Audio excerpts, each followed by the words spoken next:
spells. Someone Nice. leveled up. Oh, hello everybody! Welcome one and all to Novice DMing for the Curse of Strahd. Whee!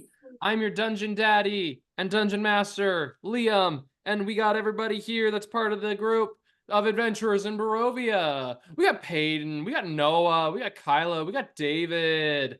They're all here, and we're so glad. I don't know why I'm talking this way, but we're doing it. Sweet.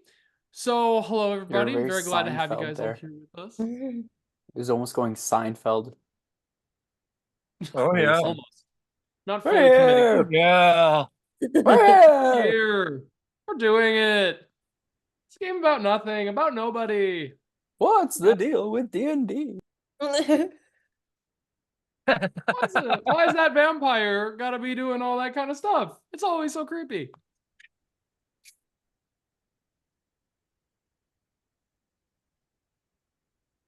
I was waiting. I was leaving a pause there for the audience to laugh at because I know they're like losing their mind hysterically right now. You know, like the sitcom laugh track. Yeah, in a Marvel movie. When you upload it to YouTube, That can you could be add a- the laugh track, please? Yeah, exactly. That could be a fun one shot. Like a little set of hands that does The this. at the sitcom bottom. rules. Oh gosh, that Be a could fun one shot. If could there's be- Sitcom laughter, rules. how does that work? No. If there's laughter, you get advantage. You No, like, constantly the have to pause characters- for laughter. Yeah, you like make the rules and have the world as if they're in a sitcom. Has nothing to do with an audience. Like the characters just react as if they're in a sitcom, and hilarity ensues. Hijinks. Hijinks and hilarity. you lead know? the session, Noah? I think Noah's gonna make that one shot. I don't know what I'm doing. I don't. I take that back. I take that suggestion back. Never mind. Oh come I- on! Yes and And it's Ah. the whole thing is like 8 bards. That's it. Yeah. Or like put Looney Tunes logic into a world. Oh my gosh, that would be fun. So That could be fun. cool. Are you kidding me? That would be so funny. You fail math- a death save, and the Acme van shows up and pulls you away, and just like puts you in a car Yep. and drives you off. all of our math would mean nothing. Yeah, it would 'Cause we also would- be on just like constant watch for an anvil falling out of the sky, and I don't. Coyote, It's like- Wily Coyote falls off a cliff again. How is he? Fine. I literally No death found He looks like an accordion, but he's okay. No death saves needed. Exactly. I just found oh man. Just I cut to another scene. Everything's fine. That's why it's always important to have a conversation about tone in your story. really was going through my notebook and found my beautiful Hey! Math. Yay! Oh, is that the hypotenuse? Tough moment. Wow, you got that on the first try. Time of Hey! the hypotenuse. I learned something from D&D. Yay! And it was Oh my math. god. Greatest moment. I loved putting that up because I remembered watching it when Peyton just drops in, is like, what's going on? And I was like, Peyton, thank God you're here. We need to talk I about do math. remember that. I came in and there was like a whole graph. I was like, all right, what's going on here? One of my we're proudest moments. yeah, I'm on the same. One of my proudest moments is doing something that really throws Liam off, and he doesn't know how to react. Also, Just see with here, Wystera. raging maggot. Yeah, exactly. And Yeah. this is Exactly. Yeah. When Sly becomes a math whiz. this is also a drawing of Vystera's fireball and trying to Oh, I gotta figure put that that out. up. This is also Oh. Babalai That's Saga's. a birdhouse. Hang Yeah. on. Here, pull that up again, Kyla. Let's see that. Ooh. I don't know if that's actually math. I was just it's a See? fireball. Can I see the birdhouse? I'm See, already seeing Liam- Secret This Hitler, was- but I'd love to. This was Babalai Saga's nice house if it wasn't a demon house. That's a nice house for her to have someday, maybe. Thank you. It And is a this- demon house. It ate my These arm. are raven heads. Oh, those are That is a good. Anyways, I have a lot of drawings in my notes. See, Liam likes to play and try and stay as true to the characters he can. I like the onion method where I just take layers off and you find a different thing. So today, Sly's a raging maggot. Today, he's a math whiz. Today, he's a seamstress. Today, he's proficient at rowboating. True. Today he's just a wanna- Forgot about the robot. natural caregiver, putting people to bed with a nice warm glass of milk. Here you go, bud. Tuck him in. Why And the yes, heck in not? case you're wondering, to bring this all full circle, all of Kylah's artistic talents come from me. Yes. That Yes, is of course. a bold. David, where are your drawings? Where are your doodles in your notebook? Oh, Yeah. I don't like, I don't like to brag. So You don't I like to brag, of course. That's very generous of you. That's Yep. very, you know. No, my horses look like houses. So Man, that was a poll. I think I was 5 when I told you that. I mean, it did look like a house. Fair enough. yeah, that hurt. I'm glad you kept that 20 years later. Yeah. He's never forgotten. No, I just learned Still, that. it's still sitting in my solar plexus, just on the That left-hand side underneath my 100% heart. comes up in therapy. And one time, my daughter said my horse is like a house. David, we already talked about this. We've been talking about this for the last 3 months. You need to move Okay, on. get over it. It all comes back to the horse. It all comes back there. Doesn't Get it it. always? I get it. People go through different traumas at different paces, but come on, it's just a horse drawing. It's not Come just on. a horse Come drawing. on. You weren't It's like there. that, it's like that post where You someone's weren't like, there. Nice. like that In post more ways someone, than one. someone made where it's like, I just told my therapist some news that took them aback, and they told me they had to take a minute to think about it. Am I winning this therapy thing? I'm gonna rethink How my can you entire career win because of what you therapy? just told me. Yes, I broke David. Happens That's every Noah's week. thing now. Yes. He changes David's outlook on his entire life. He makes me have to strain and stress on how do I make this happen.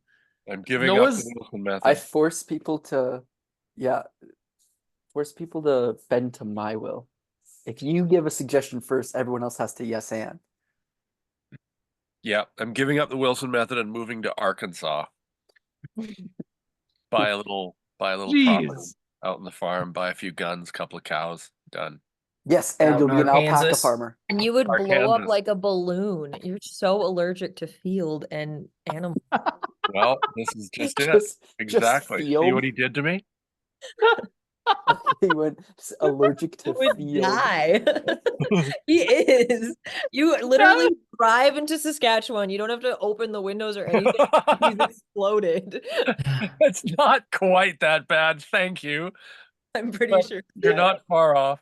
It just I love how David's like new revitalized future is just anything that causes him the most pain. Yeah. Everything that would kill Yeah. him. Yeah, Also, That's- anytime you see a horse, the emotional pain of knowing that you can't draw one. exactly. I'm gonna go sit in Arkansas and work through my issues with horses through the riding method. I sent a picture of a horse drawn by both of us. Oh, Can you no. guess which side is which? Oh, that's just cruel. Ladies and gentlemen, this is what you came to see. I've seen that picture before. Yeah, I know it's great, isn't it? I like how David's left now. That's glorious. Oh Goodbye, Lord. Okay. Unicorn. I love you. Uh-huh. I know. That's for us to know about. One of these looks like it's from 1927, like it's or like a 1900s early rendering, like really photorealistic, and the other one Do I even want to look at this? it That's looks my like level Diary. of drawing. It looks like Diary of a Wimpy Kid if the kid was a horse. Oh, David, you're lucky I didn't have that last week. I would have printed that and put it on your door for your birthday. Oh, Thank Happy you. birthday, Bless Danny. you. I love you guys treated him Happy so well Eren. on his birthday. That was so nice. Of It really course. was. It really was. Oh, Oh my god. oh, Oh dear. this is glorious. Yeah, I have nothing really to add on to this. There's a bunch of other stuff for like, what is it, promotional things on my own end. First of all, what was it? I was in Dry Heat, which is an improvised cop show, which you guys can see on YouTube. You get a chance to see it. It was a hoot and a half, and they got a whole bunch of episodes. Check them out; they're great. Also, I recently got cast as a probationary member of the ensemble cast for Sorry Not Sorry's theater production here, their improv group, which is the group that does YEG D&D here in Edmonton. So woot woot. Congrats. YGDND. Yeah. It's a hoot and a half, and I hope everybody comes and sees it. Because why not? And yeah, that's it. Other than that, I'm ready to diving into this. And I'm ready to answer any questions that anybody has. Does anybody have any questions? I do not. I don't think so. Nope. Well, if there I If didn't there are no rest, so I questions- think all my shit's just how it is here. So Wonderful. Yeah, I think I'm all set. We'll see once Well, we if there are start no is when I'll questions, then find out. No clue what I'm Beautiful. doing. Hang on, Yeah. I might have one question. Just 2 seconds. Ooh, a question, yes. how do I D&D? Damn it, that's the question my everyone God. asks. Throw my dice on the table. Okay, so I have locate object on me. Oh, I just have it. Yes, it's Or the sun sword. for the Sun Sword, specific for that. You have that now permanently prepared. The Exciting. sword. Exciting and new. Come aboard Fetch me my sword. Have you guys ever watched Cracker Milk? with the sun sword. No. I'm gonna send y'all a video. You're gonna love it. We can watch it at break. But anyways, keep going. Okay, that was my question. I just wanted to make sure because I wasn't sure if it was like it's just a spell I know. That's perfect. That was Yeah. my question. Oh, and that's one thing. Noah will probably be leaving a little early, or we might wrap up a little early. We'll see how that goes, depending on what we do today. So woo. Wonderful. So if that's everything, let's dive We're into gonna this session kill then today, Strahd. gang.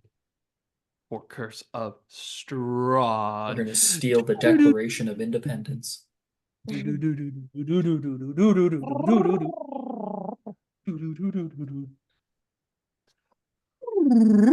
We and we're back. Ladies, gentlemen, others, here we are. Back into the Valley of Barovia. When last we left off with our group of adventurers, they were in the midst of fighting some witches inside of a windmill. You guys had been doing battle Which is in a windmill. witches in a windmill. You guys have been doing battle with Ophelia Cool. and Morgantha in the old bone grinder. Ye old bone grinder, where you guys were going through a lot. Squally got downed. Wystera almost shot a child. And Eren saved her by the grace of his ancestral bloodline. The Right. spirits. Yeah, that was amazing. You guys killed Ophelia. Morgantha had disappeared after sending a message to her daughter to make sure that she was able to get dinner ready. You all then freed the 2 young children that were inside of the bone grinder, burned it to the ground, and then progressed to take the children back home safely. You safely dropped off one of the young boy off at Valaki, and then you had taken the young girl, which was their name was I had it just a second ago. It's like one of those things. Good thing for an improviser to completely forget the name of a character. Knew exactly who they were. Yeah, there was Freak who lived in Valaki and Myrtle, who lived in Myrtle. Kresk. Yes, Myrtle was. You brought her to her parents, and there was some concern going there because her parents traded her off for pies. But Anna Kraskovia had spoken with the parents and was bringing them there, talking to them, and seemingly, going to try and help take care of that situation. Wystera, Squally, and Kari, we established just now, took sleep in the wagon, kind of resting up. Sleeping in the wagon. Oh. Actually, yeah, there's something I want to establish with the resting part. I think we already established it was in the wagon. Yeah, it was in the wagon. You guys slept. Yeah.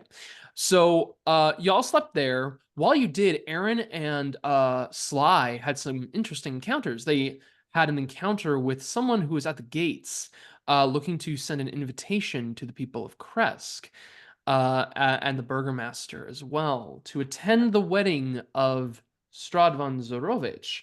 Now, this individual had sent this invite. They were a dusk elf by the name of Rahadin, an individual that you had never met. Sly seemed to be a little surprised because this was a extinct, believed breed, race of elves.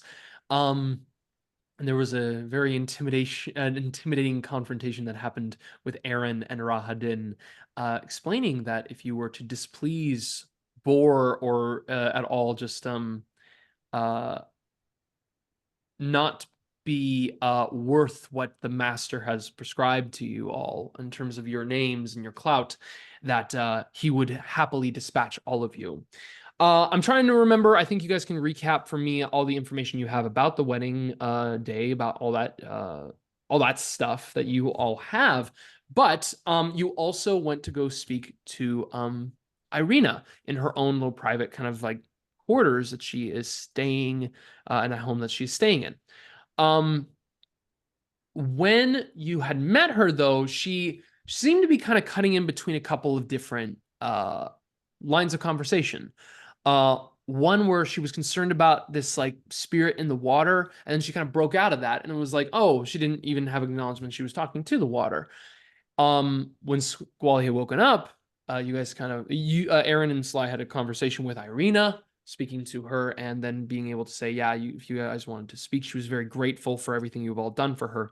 And then Squally and Wystera and Kari all woke up, and Squally then had a conversation with the water, which turned out to have the spirit and energy of an individual named Sergei, we all found out was the long deceased brother of Strahd, and a paladin for the Morning Lord, and also the kind of beloved of a woman named Tatiana, who was the second person that seems to be inhabiting the spirit of Irina, and who many of you, or a few of you, have seen weird, stranging reflections of Wystera in a painting, and also in some dolls from Valaki. Yes. And you guys were saying that you were going to go speak to Irina right now, potentially to take her with you. But Squally, you also took in the light of Sergei, and now have that voice in your own being here, like kind of amidst all the other sounds, but you've taken on that voice. And so we return as you guys begin to make your way to Irina. I will let you all know as you begin to make your way over to the Cressian home that she is staying in. She lives on the kind of the side portion of a home, of a spare room. You guys open up the gate that has been kind of damaged and pulled apart after the raid that had occurred by the mongrel folk. As you begin to approach, I will give you all a minute to kind of plan what you want to discuss.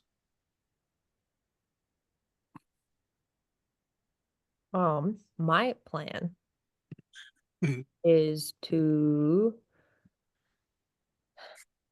maybe try to use Sergei to convince her to come with us so we can protect her.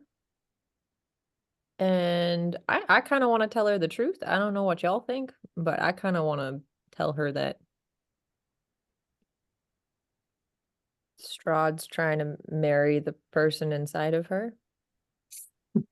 A little creepy when you put it that way, but not Yeah, that was really fucking creepy right there. not, I don't not know bad. How else? how else to explain that, but anyone have any ideas? Not Well, bad. Just look at this little angel first.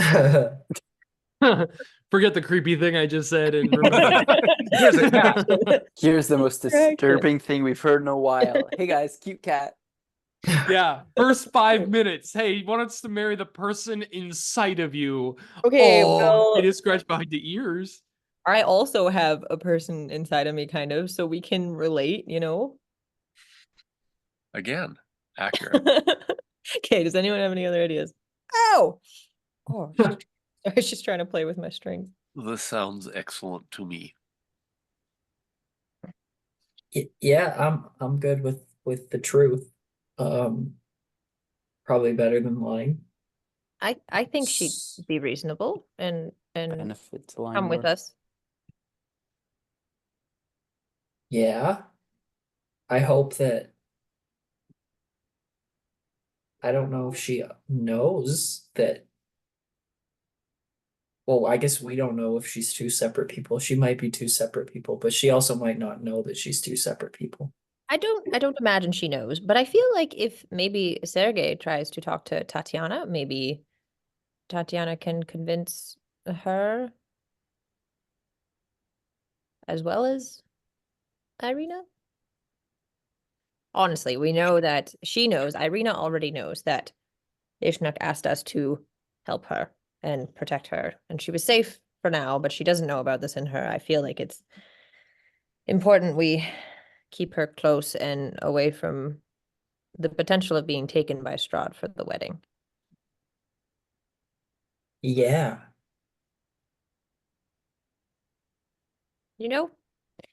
I say we just do it. Sure. I think you're gonna have to be the one to talk to her since Sergei is part of you. Mm-hmm. I'm hoping Sergei is better with words than I am.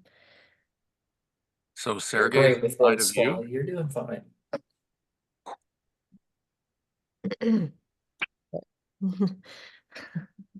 Okay. I walk towards Irina. What did you say? Nothing. Absolutely Said- nothing. Oh, I know what he said. I can I repeat it if missed you would it. like. Hang on. It's What did you say? Go on, David. Say it. Say it so the whole class can hear you. Fine. Where's my cat?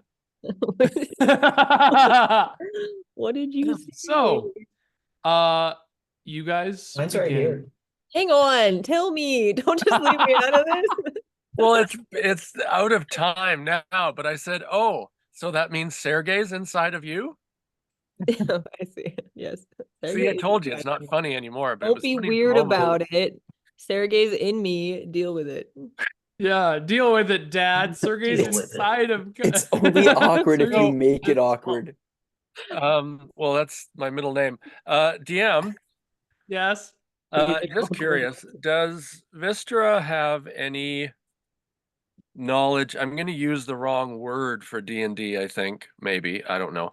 But does Wystera, given her infernal nature, have any sort of concept about reincarnation and or spirits transferring from body to body? Like, would this be something that she'd be just like, Ooh. oh yeah, Hmm. well duh. Ooh, very good question. Very good question. Ooh, I like this question. Go ahead, just because I need a roll to motivate me with my brain because this is fun. Go ahead and roll religion with advantage. Okay, thank you. Yeah, I like this. +2 with advantage. That is. Let's make up some Dungeons and that's Dragons an devil 8. shit. That is 16. 16. Okay. I got to make notes on this because I actually like this idea. So immediately the idea of souls being possessed and souls being like working in a trade group of souls that, devils work in. The idea of reincarnation is a very interesting subject because devils themselves work transactionally with maintaining and keeping souls for their own power. So in the idea of having souls en masse for you, it's a sign of like, it is a sign of like slavery pride kind of thing. It's like the idea that you're accruing people basically, and the more people you have, the higher your stat. It's like diving deeper into your like worst natures as a creature, and the idea of possession of another creature's soul is the most depraved thing you can be, which is also how you can become more powerful as an actual devil. Reincarnation, as it would pertain to devils themselves, like using that infernal nature as the launching point, could mean, I would say, I want to say one of two things, but it could be a third thing as well. It could be, first of all, a god or like a hero of a god of life or nature or something of that kind of respect, went to the hells to free a soul or free multiple souls, return those souls to their rightful natural based deity. Like they probably couldn't save everybody, that they could save like these people. They were claimed. You pick a particular devil who had a taste for those kinds of souls, killed it, captured the souls, brought them back, allowed them to be released back to their deity so they weren't passed on to other devils, and then allow them to be reborn the same way that they would go in flow with the animism, spiritualism, or in reincarnation, that could be allowed by a natural, like gods or the arcanic weave. So that's one thing that could be done. The second way, though, but the two ways that could be done, I would say, in devil culture, is a deal being brokered between devils, between creatures, where there's an exchange of like a mutual exchange on a soul. Like this idea that there's a trade going on that no one can meet and nobody can get like a free handle on something. So it's like, okay, we obviously can't agree that this mortal would be beneficial to me more than you, or we can't find a natural trade because maybe it's such a powerful soul, but we need to negotiate something. And the devils doing something like it's kind of like a breaking of the actual hierarchy, where they're like, well, rather than us having to split the soul apart or having to share pieces of it, let's try and find a way to disperse this soul back into the world, maybe attach it somewhere to like an item or an article or a curse or something, and then, or like, something like that, give it like some sentience, or to even just rebirth this soul out into the world, and then make it like our kind of like devil child kind of thing. Like the idea of like an omen type situation where a devil will like, they will, this is going to be kind of a gross description, so heads up, but the idea that these two devils will like initiate like some kind of actual romantic, or not romantic, but like, well, the word I think is like inseminate basically somebody with this soul, but with their own energies, so that this creature is born, and then that creature, as it begins to go into the world, will basically give them more power. Not necessarily reincarnation, but it is the idea of relinquishing a soul back in the world. Now, reincarnating, specifically the idea of a soul being like cast out and then being sent back, that usually has to come, the idea of a soul being able to go back is actually on the soul's own basis. Like there has to be something else where the soul itself is driven enough, but it comes back as an abomination. It's not going to be turned back into whatever it is. It's going to be a very distorted thing, and because the only way it could survive is if it was able to rise up in the ranks of evil, like actual devildom, or in a devil's group, because a soul to do that would have to overpower other souls and other devils. Yeah, I wouldn't say I was thinking it anywhere near articulated as well as you said, but what is brewing in Wystera's mind is the second choice. The second between the individual You- soul you- and the others. you gave sort of 3 possibilities. Yeah, the one in the The middle of the second 2 one devils. I see. that she thinks might be possible, but she isn't going to share that at the moment because there's no point. But she's certainly wondering if Strahd has some dealings with devils. I mean, she wouldn't be surprised if he did. So, okay, I'm good with that. Thank you. Wonderful. You guys begin to go up to the room. Knock on the door. It's been quite a while. It's been a few hours since you guys last spoke with Irina. You open the door, or you knock on the door. She opens it. You can tell she's been just kind of off to the side. She's been opens the door. She's in a little small side table that she has with quill and ink and a book off to the side.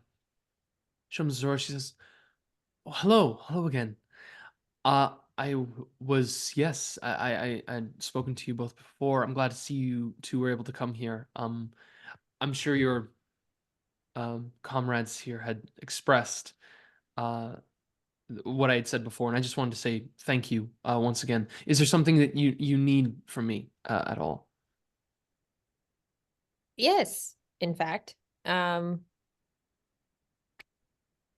you recall when I talked to you, I guess a couple days ago? Oh my gosh, I was gonna say months ago. Sorry. A couple days ago, when I noticed you were really enthralled with the water in the well. I do recall the conversation that we had at that time. Yes. Since then, have you noticed anything strange? Do you still go to the well often? Do you? I mean, I have to be completely honest. My time at the well has been a very just going to the pool has been a strange experience. I some like I do notice it many times I will wander towards it.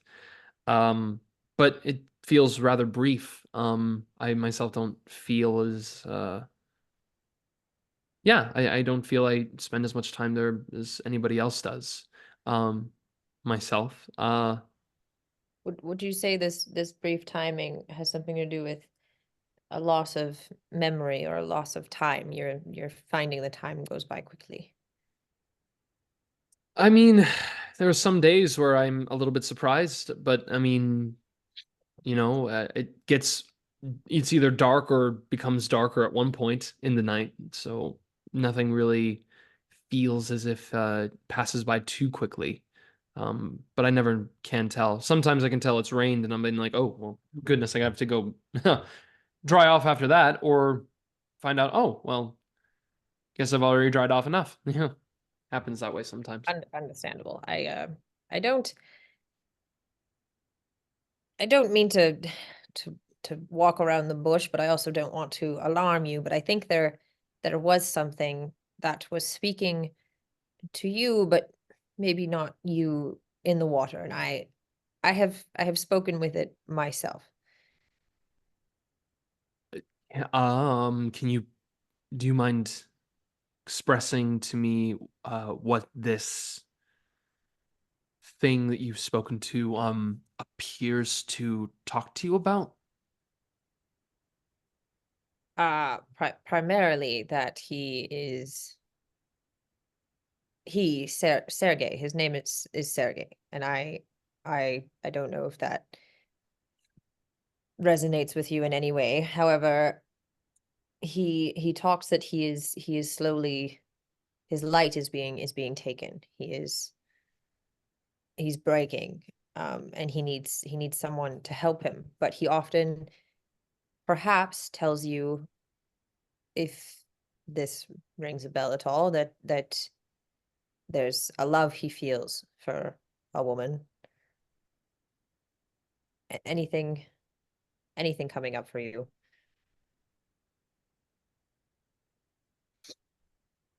You said you said you heard this in the water. Yes. Yes, I did. Actually, I do have him with me if you want to say hi. I'm going to stop you right there.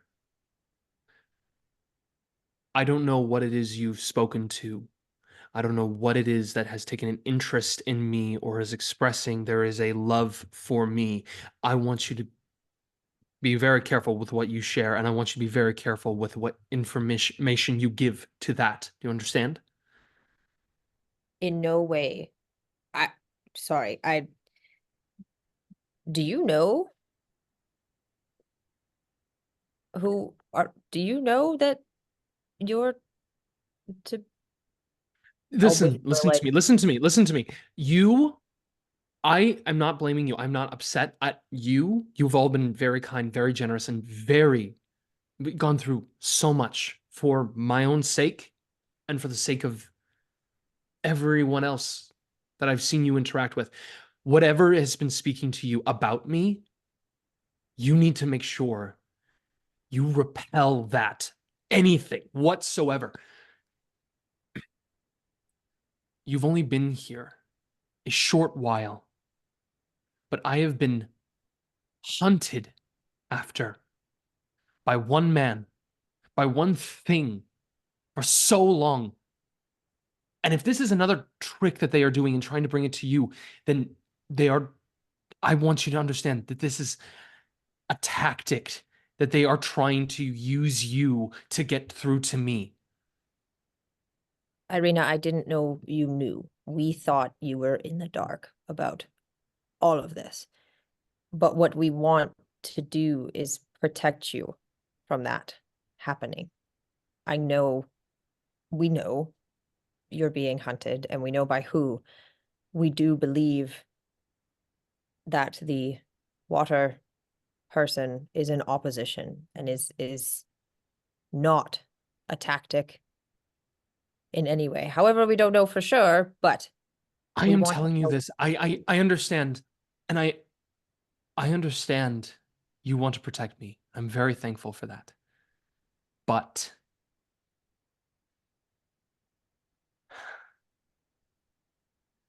I've spent all of my life being, for some reason, the world has closed itself in around me. I feel it. I felt stalked by animals, by beasts, by bats. When I was a child, I didn't know what it meant. I didn't know what it was. And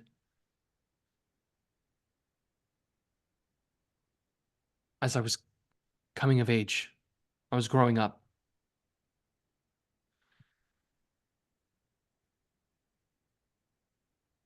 there was a man who would come and visit myself and my brother and my father. And for years, he would just speak with my father, and yet I would feel he would stare at me. Even from across the room, I would feel it. And I never understood why. I could remember his face. I remembered his voice, and I remember his voice carried through the wind itself. It reflected itself in water.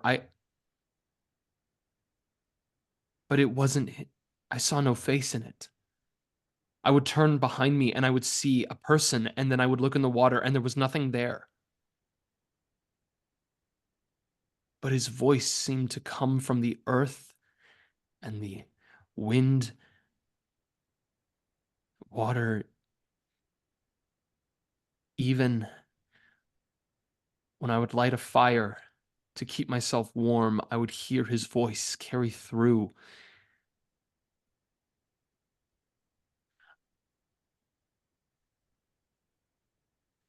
What you're trying to protect me from has many means of trying to get to me. I was lucky when I heard and saw the rushing of a fiery horse through here. I made sure I did not make myself seen. But I am just very cautious. Anything being brought to me, of anyone that expresses an interest. I'm sorry. I totally understand. That is 100% reasonable. Have you heard of anything about a sun sword? About a fiery sword? No, I don't know of anything of that nature. I any comment or any notion of the sun is something of a rumor, only ever a rumor, a distant memory from old generations.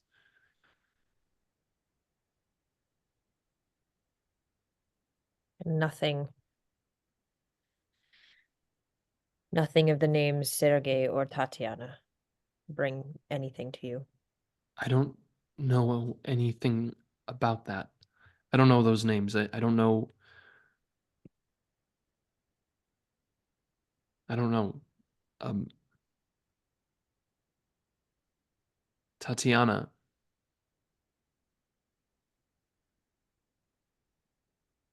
May have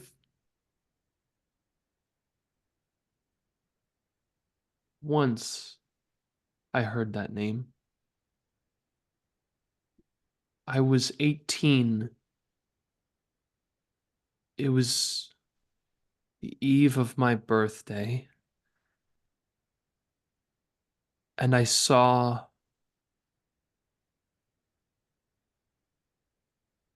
heard something, a small whisper through my window. I looked out, I saw something, and it disappeared in a fog. But that was years ago. I don't know what that is.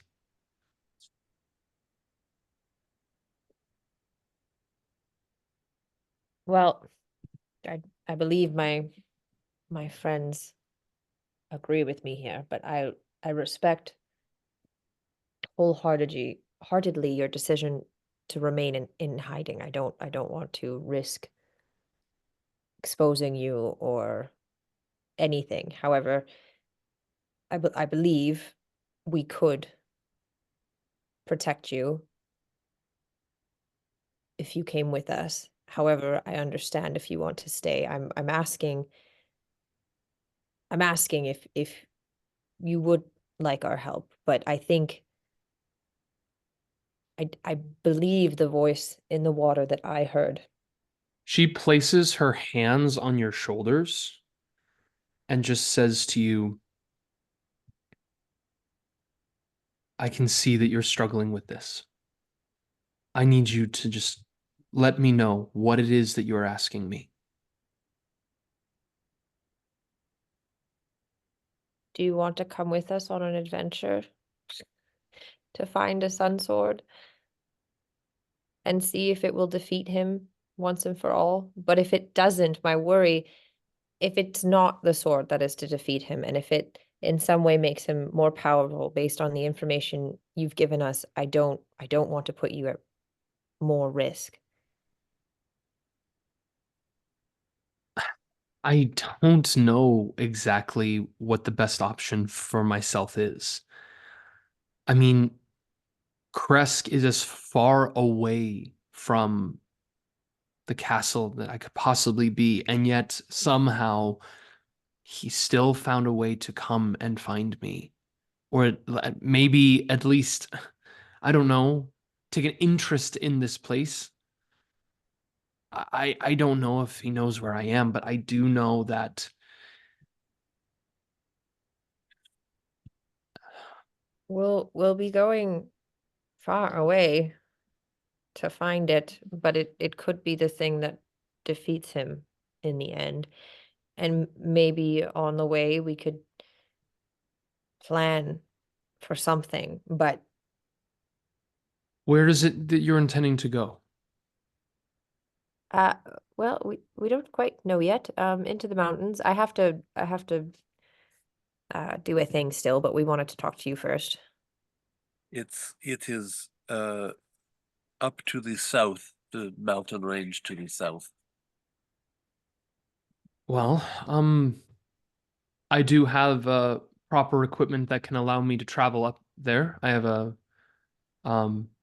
in case of any emergencies, I have a jacket I can bring up in there. I can bring my coat. I do, and she goes over to kind of like a side bundle she has, wrapped up in a scabbard. She has a sword,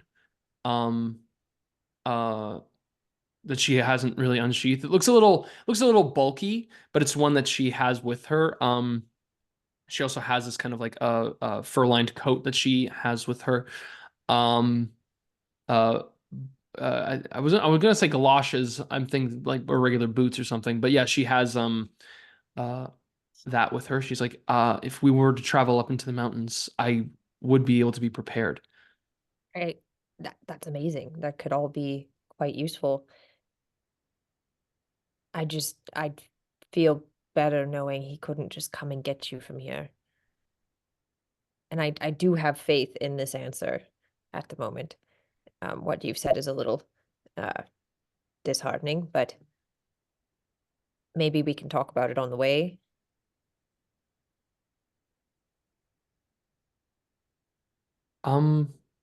Sure. Yes? Sure. Yeah. Really? Yes.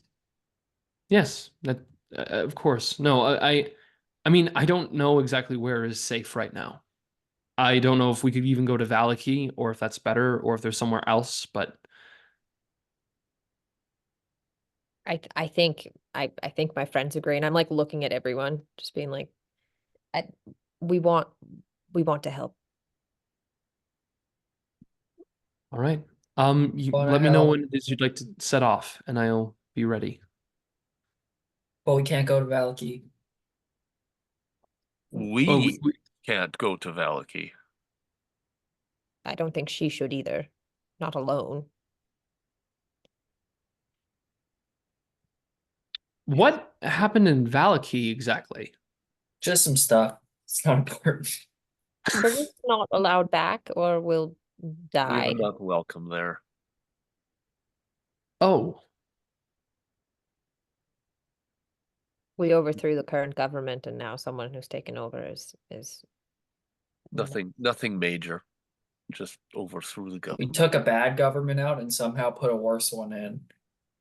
oh, Was that's not- very It's not our that's- hottest moment. That's terrible to hear. we thought she was a good person, and was turns out not she our intention. murdered a lot of people. I need you guys to make a persuasion check for me, please. fair. Whoever wants to, I'd say Squally. But someone, yeah, I'm gonna need everybody here to make maybe a persuasion check who's kind Everyone of needs to? contributing in this bit. Yeah. Can I give advantage if I kind of stand off to the side and give a thumbs up? Sure. Since I've been trying to, can I just give advantage to Squally? Would that make sense? I rolled a 16, but I'd take advantage if I rolled a 19 plus 2. Oh, So well then you know what? 21. Sly's just gonna roll. If Got you guys this. don't need advantage. Yeah, no, That you're doesn't doing need- fine. Cool. Sly Sly's doesn't just need gonna be like, advantage. Sly's gonna roll too. Uh-oh. That's a 4. Oh no. Sorry, what are we rolling again? persuasion. Persuasion. Your 12. best. What? Irina looks yeah, why the fuck not? Irina looks at everyone and says, okay, so Valky it is not. Great. Great. Anywhere Okay. else. All right. Well, I can prepare and pack up and be ready to go if all of you would. But we are going to the mountains. Do you? Yes. I have a question though, just before we saunter on. Of course, your brother has been quite worried about you, and he is not doing well. He's doing okay. He's running the town, and devastating things are keep happening. She's saddened to hear that. Of course, like I don't know if it would be appropriate to, I don't know, let him know that you're okay. I did my best, and I think he knows that, but he keeps wanting to leave. Do you think he'd also want to be a part of this? Is, I guess, my question.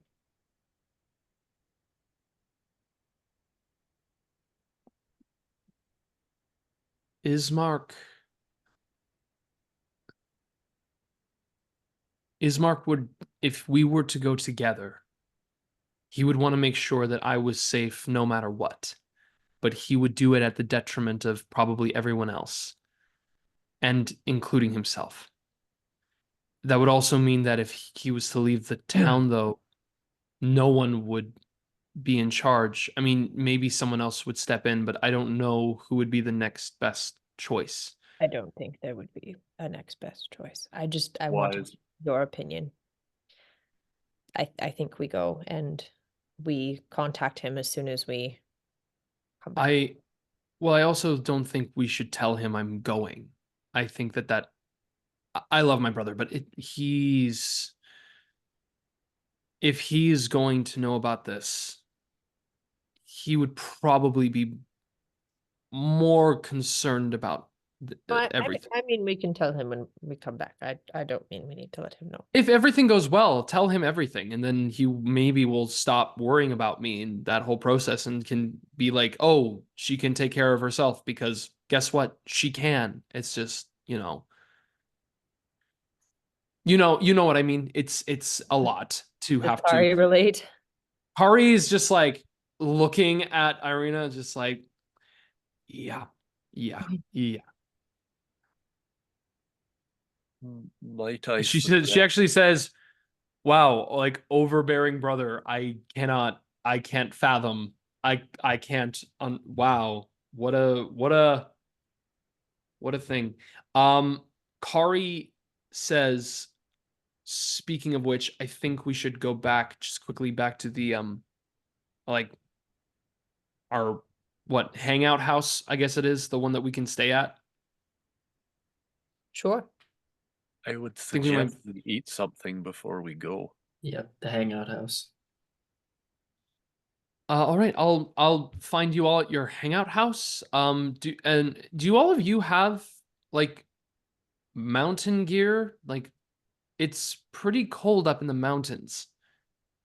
No. No. Wystera has cloaks and warmth, so Wystera is good, but she doesn't have any mountain gear. I mean, I have a cloak. I have. No, I but I'm saying, and she kind of gestures to her coat and she passes over. Your guys' cloaks are like thin, little like hoodie things. Hers is like a full-on mountain jacket. Like, this is like a fur laden thing, dense, thick. She looks and she says, I would strongly advise, you guys have been trying to help me. Let me help you find something to properly wear, because Okay. I would hate for you all to be like, we're going on an adventure for some sword that probably doesn't exist, and then I'm the one who has to drag 5 freezing corpses through a mountain. I don't. That would be something I wouldn't tell Ismark about. Squally turns like kind of pink from embarrassment. And then Okay, is there like an Old Navy around here or something? let's go shopping. There's we don't have a naval fleet in here. This is No, we're in Valley. It's a It's just store called we have in Navy my right now. It's not village. naval fun. It's the It's a story you have in your village. They sell like underwear mostly, but called the new Navy wow. here. That would be a very lucrative business, just to have multiple pairs, I guess. yeah. Hard to find but good where can I- underwear here, I can say. Undergarments are hard to find here. No Value Village. Valou Village? Where's I the don't nearest- know. Where can I get a coat? VV Boutique. I'd like a really old looking second-hand coat. Hang if on, we there's, have like all of our- someplace that has. Sly, where are Surplus. our wolf pelts? Where are the wolf pelts? What do I? You left Are them in the cart. They're in the cart. Okay, so we can show Looking her our so- wolf pelts at least. Sly Yeah. runs out to the cart and just comes back carrying Boom! all Like a cartoon, loose- like a cartoon hole in the door. leaving a just perfect like, outline of his body in the wall. And Oh, then wow. and then he comes back just carrying like 3 wolves, but like just the pelts.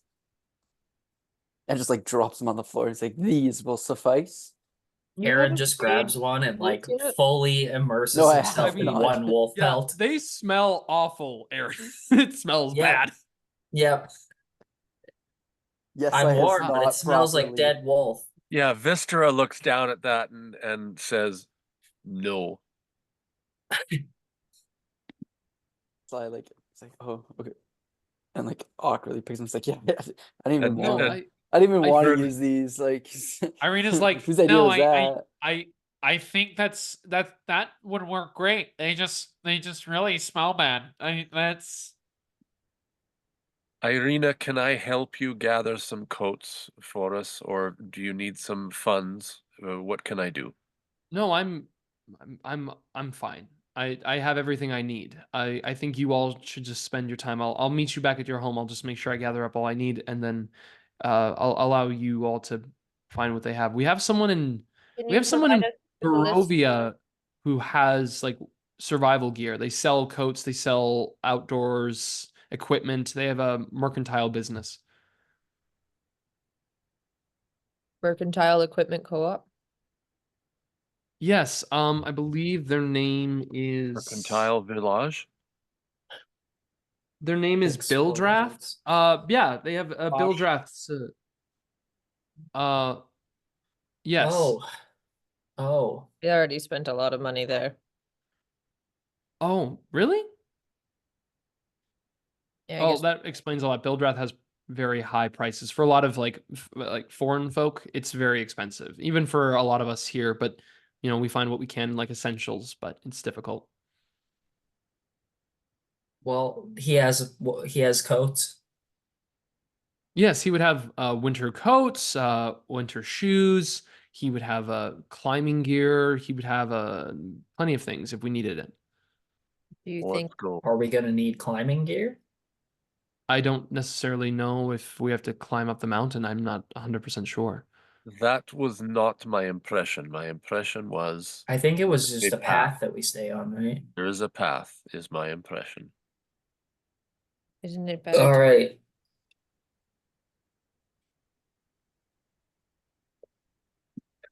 Let's go talk to the old guy that has a weird eye that falls out sometimes. Yeah, but do you think he's gonna be Wait. mad at us that we made him old? Bill Draft's eye is doing what? It fell out when he made me young again. He did. What? I was an old man. We'll meet you at the old place. I'm just gonna start like shuffling people out. Like Yeah, we'll meet you and at the this, hangout. We'll be there soon. Yeah, Vistra tries to do the same. Okay. Yeah, Stop you guys rushed talking. everybody out Was of that just moment. Just see me like stop. getting pushed out. I'm like, I was just explaining the story. Just stop talking. She's gonna not want to come with us. No, she's gonna want to get away from Bill Draft. Well, she's not coming, is she? Okay, let's go to Bill Dress. I'm gonna remind you guys, going to Barovia is gonna be like an 8-hour type journey to get back to Barovia, and then traveling to the location to get to where you guys are going is gonna be probably another few hours on top of that. And your guys' Well- wedding is happening in the course of about 2 days and some. Right. Well, it's not our wedding. The dress. Okay, I want to talk. I want to find out if there's somewhere here we can get some stuff at, whether it's bad or not. Sure. You guys want to do like an investigation check? Yeah. Sure. Sure. Go ahead and investigate.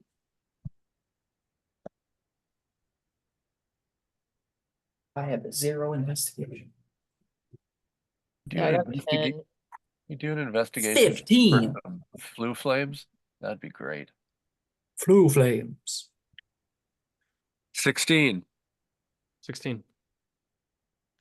16. Okay.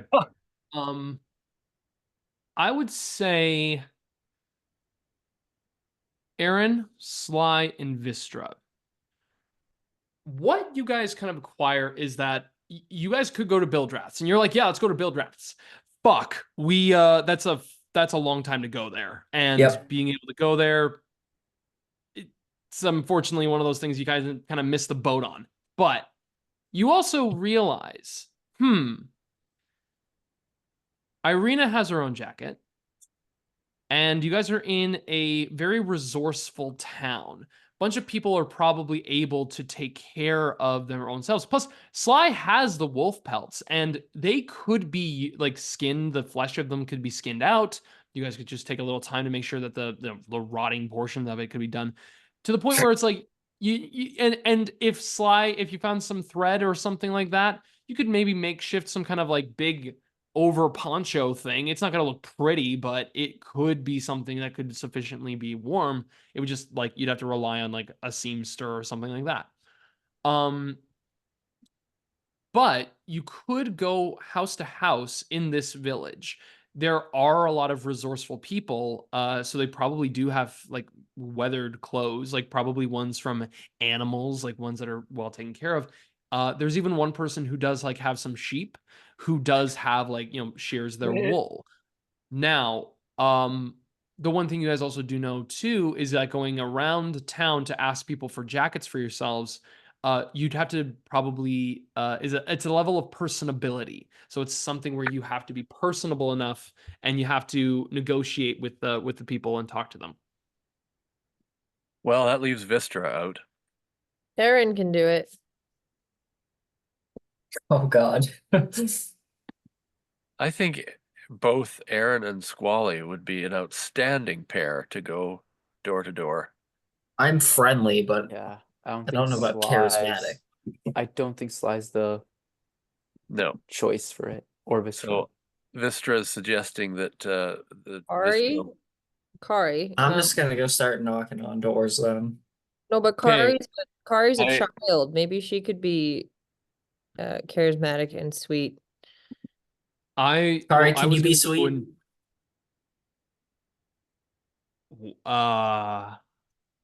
I can try. Make a sweet Sure. face.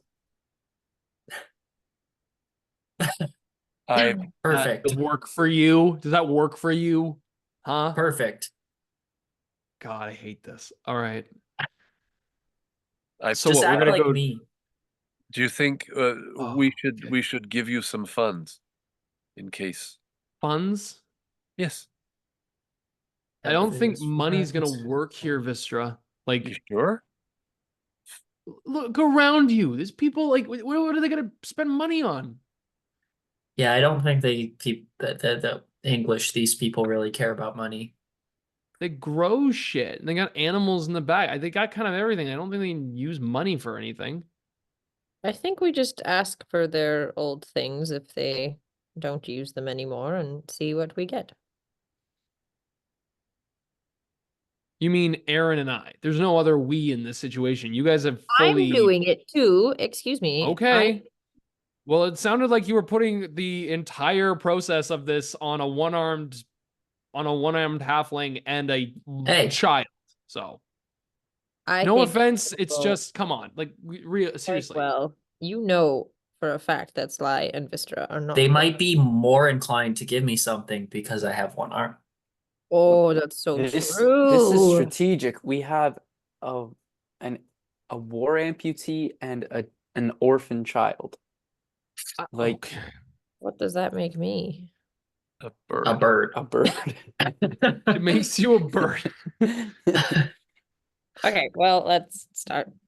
We're Just go hitting start pecking people until they give you something.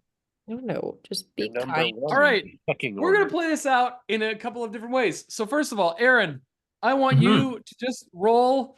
I want you to choose of the charisma choices that you have available to you in performance, persuasion, deception, or intimidation. I want you to describe to me and you use the roll to be the determining factor of how it fuels your effectiveness as you go to a house. Just because why not? We'll do performance, and I got 15. You got a 15. Okay, so you go up to a door, it opens up, and there is like a woman sitting there with like an apron covered in blood and feathers. And she's holding a knife in her hands, just Thank God standing I at the didn't go to door. that house. I want you to please describe to me the performance that Eren puts on to inquire about a coat. I just knock. I go, hello. Me and my friends are in need of some winter jackets. Do you happen to have any winter jackets available that we could maybe borrow? Because we're going to the mountains and it gets cold. Brr.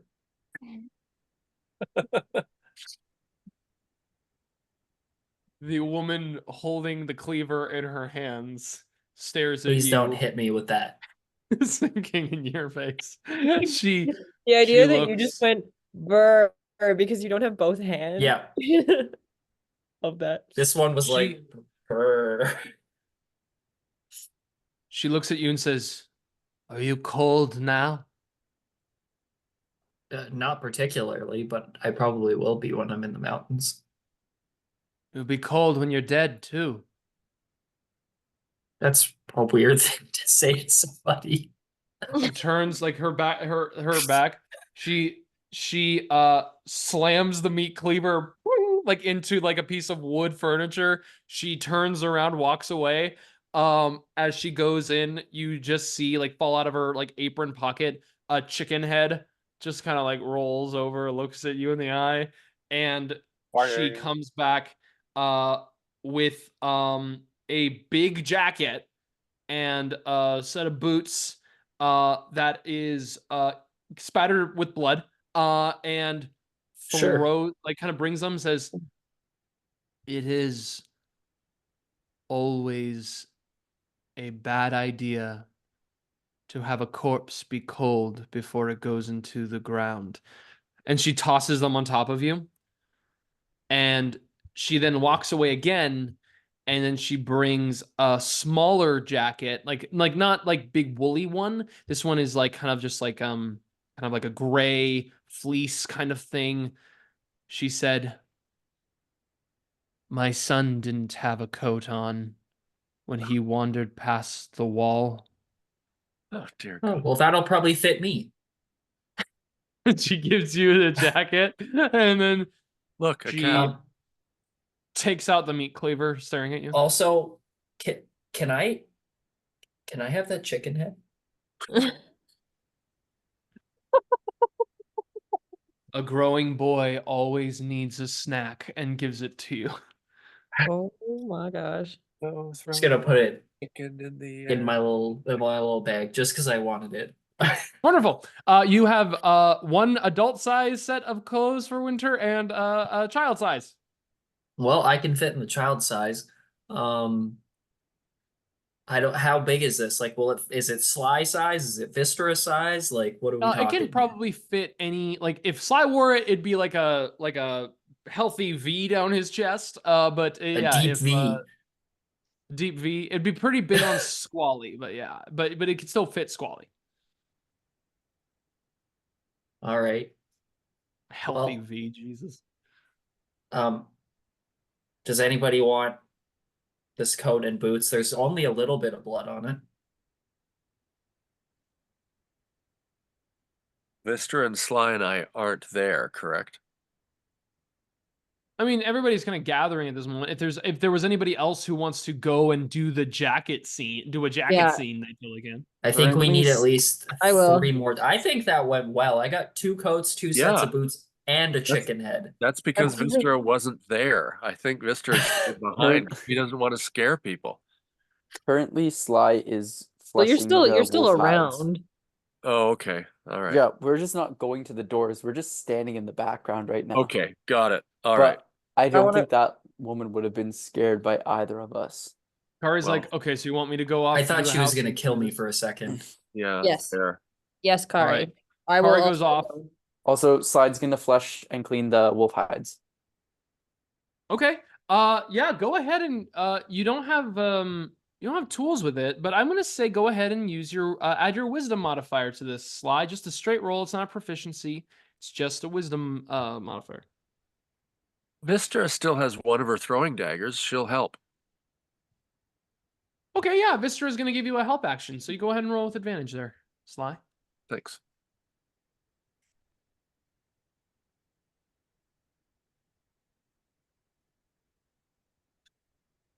Okay, 18. well, who wants the coat? 18.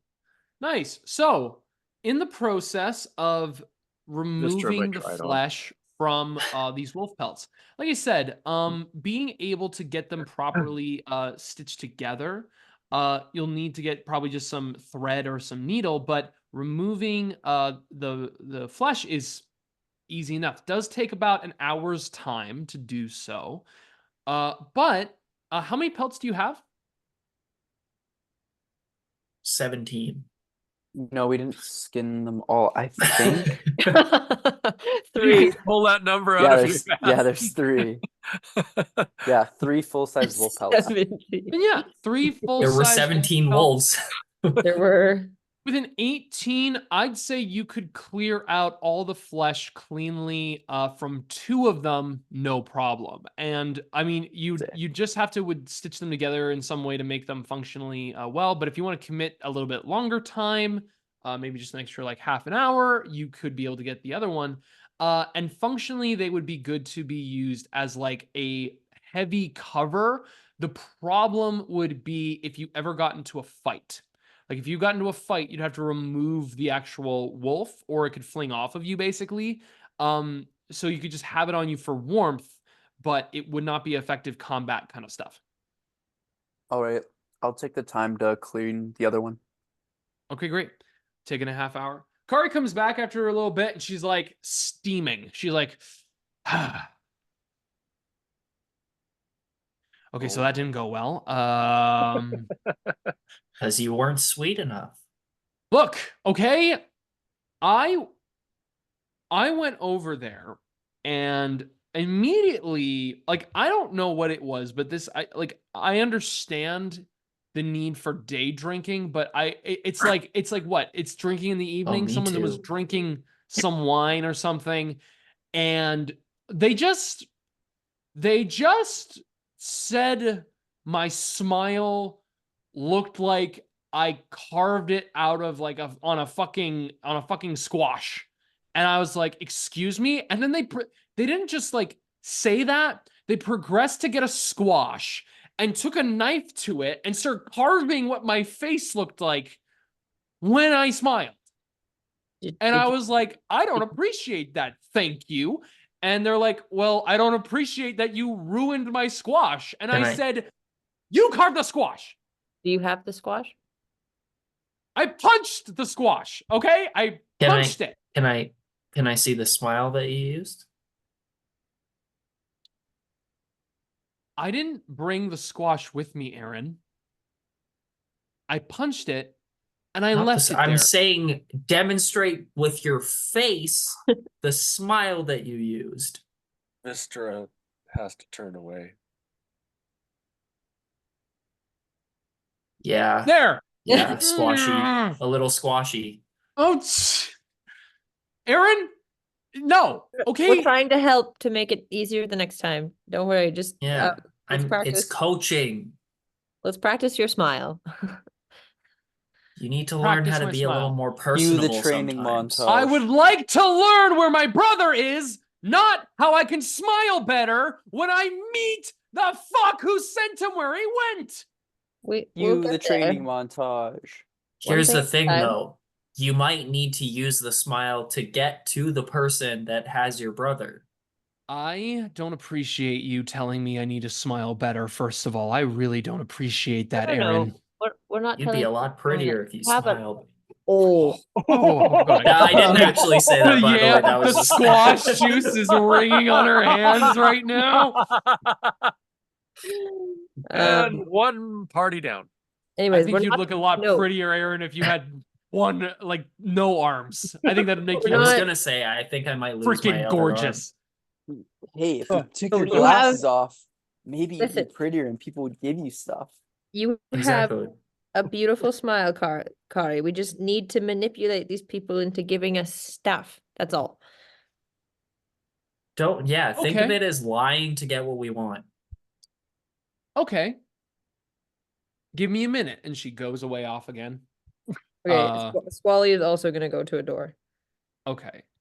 Squally, how do you want, which of your tactics would you like to try and get a coat from someone? I want to try to do performance. Okay, sure. Oh yeah. Okay, that was an Do 8. some kind of bird thing. I got an 8. Yeah, So, Squally sure. was planning to look kind of pale and act a little dramatic. So, I don't think it's gonna go well, but we'll try. Sure. So, just describe to me how you do that, and I will tell you exactly how that works. You go up to a door. It's gonna be kind of like Tiny Tim vibes, like, please, sir or ma'am, we're but weary travelers and we need to go to the mountains. We would really require any sort of mountain gear you might have to spare for us. If you have but a coat or a boot or Sure. something that will help us, we would be so thankful. Okay, you knock on a door, present this. A door opens and you see a woman in the back area, and she looks at you, says, "Oh, you poor thing, you poor sickly bird, come with me. Come." it's gonna I try to would- eat you. No, I would rather stay out here. No. It's okay. I have what you're looking for. Can you bring it to the door? I'm not coming in your home. Sold for a bird slavery ring. Come. I will be able to get you what you need. I just need to make sure it will fit you. No, We're that's My having okay. husband- chicken I, tonight, guys. I can go somewhere else. It's fine. No, it's you see this woman grabs her meat I'll- cleaver again, and she gets ask to the go next door. towards you. As this Falling pale-looking blocks. Kenku runs away, as the white feathers of chickens are on her fingers, her bloody fingers. Oh my gosh, K Squally friggin' squawks out of there, running and screaming. I followed Kari and I'm taking notes on her performance. Alright. She Okay. tried to eat me. She boom, boom, boom, knocks on the door this time. You see a person slide the wind mirror, or like the curtain of their house, look outside, and you just hear muffled, "I told you! Unless you get a new squash, I am not speaking to you again." Why are we going to the same 2 houses? I thought we'd be going to different ones. Are there only 2 houses in this entire What? area? You went. Kari's like, like this a guy's lemon such a squash. dick. And it's like, okay, let's go check out a different house. And she goes to the same house. Meanwhile, Squally's so busy getting their lines right that they forget that the other house they went to was just butchering chickens. I figured it would What? be the side door, like a different door to the same house. 'Cause nobody went with Eren. They didn't know what house he went to. Okay. I don't know. We were all standing watching them go houses. We wouldn't have just walked. But into at least I would house. say, well, honestly though, everyone in Kreska's at least a meat cleaver and is carving up some animal. Fair I guess enough. you just picked another one with some birds at it. But Kari does go to the same house, and it's intentional. She goes, "Yeah, I got the squash." He goes, "You got the squash?" "Yeah, your neighbor gave it to me." Oh, very good. Goes over. This man is like not that old. He's like maybe like in his 50s, he's 50 years old, but he's got like a hunch. He's like a little, like kind of stumbling. Before he opens the door, Kari kicks the door in. She grabs him with her squash hand, puts him right up. Now, you listen to me. I'm going to make your face look like the kind of vegetable I want it to look like. In fact, I'm going to make your whole body a vegetable. Unless you give me every winter coat you got in this house. You understand? She smiles. Perfect. And drops him. And he begins to walk away. He comes back with blankets, a coat. He comes back with galoshes. He comes back with a poncho, a rain poncho. He comes back with anything that could potentially be needed for one person to be enduring any weather condition, basically putting himself out for whatever exposure one could go through in this valley. She grabs it, looks at him, and I want the squash. And he goes back and he puts the squash on top. She walks up to you, Eren. She's like, so you know, this is what the smile looked like. And you see this big, like, it's just like a squash about this size, but it's got like carvings on the edges of it. And in the center is this massive like hole, like crater in the squash. And she walks away with this winter gear. Nice. I just turn back to the man and I say, thank you. You have no idea how much you're helping. He looks in terror as he closes the door, and you begin to hear a hammer and nails being propped up behind the door. Understandable. Let's go back.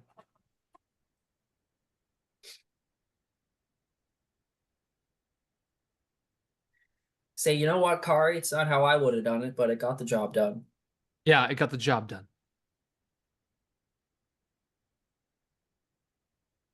While he's There's hands on his knees, like heavy breathing.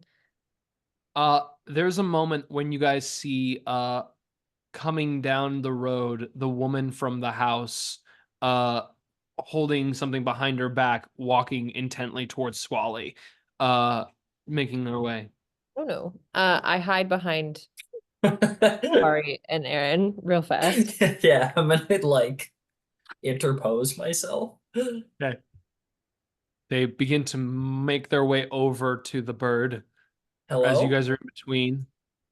Hello. Is this the same lady? This is the same lady. Hello, small child. I'm not a child. Hello, small person. I just hold up the chicken head and I go, thanks for the chicken head. Tell her not to eat me. I have no Eat you. interest in eating you, bird. I wanted to give you a jacket. You asked me for a jacket, and I've been working on something special. Your friend Do you was have a so... jacket? Yes. It's a hobby of mine. I made this. Oh. And she presents a jacket of feathers. It's Oh. covered in just like chicken feathers. Like almost kind of like a vest, a half vest kind of thing. You could spread out the wings. It's always been a dream of mine to fly like every magnificent bird. And I saw the chickens were wasting their time with their feathers. And I wanted to make this so I could one day fly away into the mist, far away from this place. That's so nice. Squally, do you want the jacket? I don't feel like wearing other birds. I was gonna say, is this like if we were to wear like a human skin coat? That's Is that the exactly same what kind it of would be like. thing?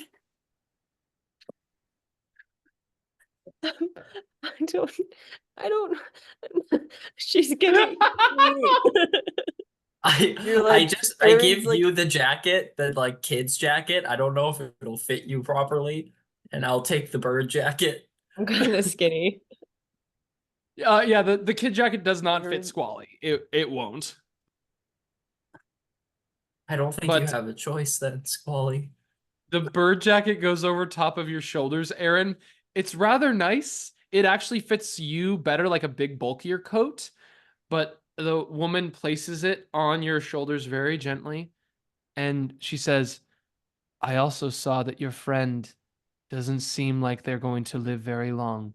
They seem sickly and sad, like they had nothing left to live for. And so, Woman, if they are not in any fine. need of it, I just like turn black, like really deep, and like be like, I'm fine. Try then to. again, I don't think black feathers will work with the aesthetic of this one. So maybe you'd need to find another bird to match. You don't like my feathers? It's okay, Squally. We'll make a jacket out of you later. She walks away, blood dripping off her finger. You still see like red on the feathers still there as well, Aaron. Squally There's kind of blood on fumbles this. in his mouth a little bit. Um. Well,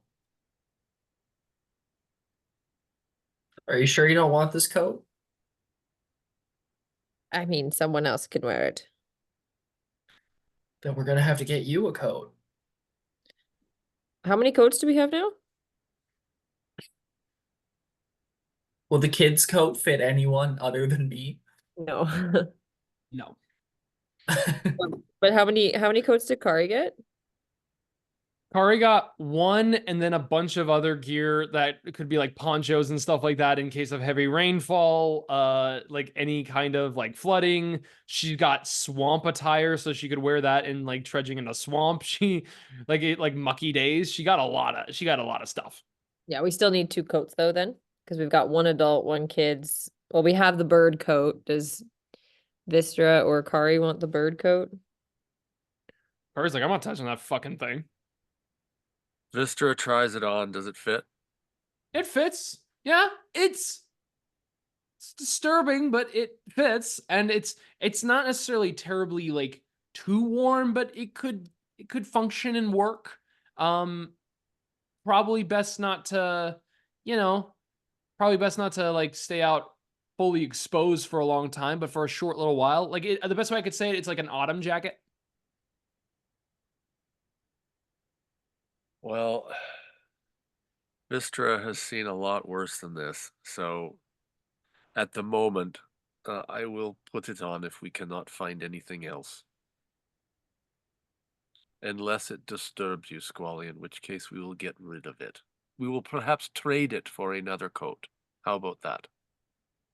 Oh, that could work. All right, so Vistara takes it and just puts it over her arm and says, perhaps we should try another house and see if we can trade this coat for something which is a little less disturbing. That sounds agreeable to me.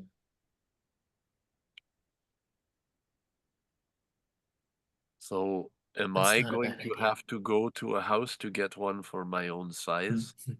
Yeah. Yeah, I think so. Oh shit.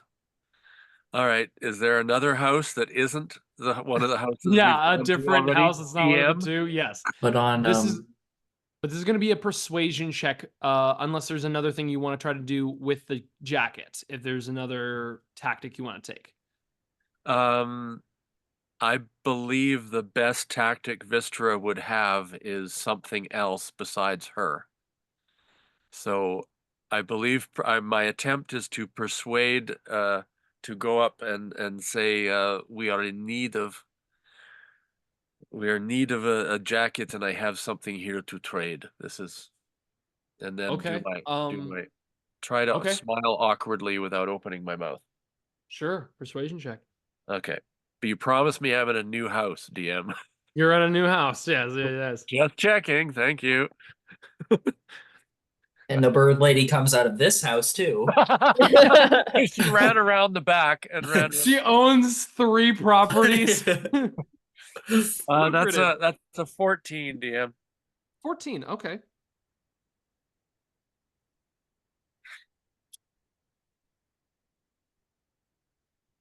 Okay. Although we are making a trip into the South Mountains, and we are looking for some warmth, and this coat will not quite do, but it is very interesting, as you can see, and I wondered if I might barter for something that would fit me for our trip.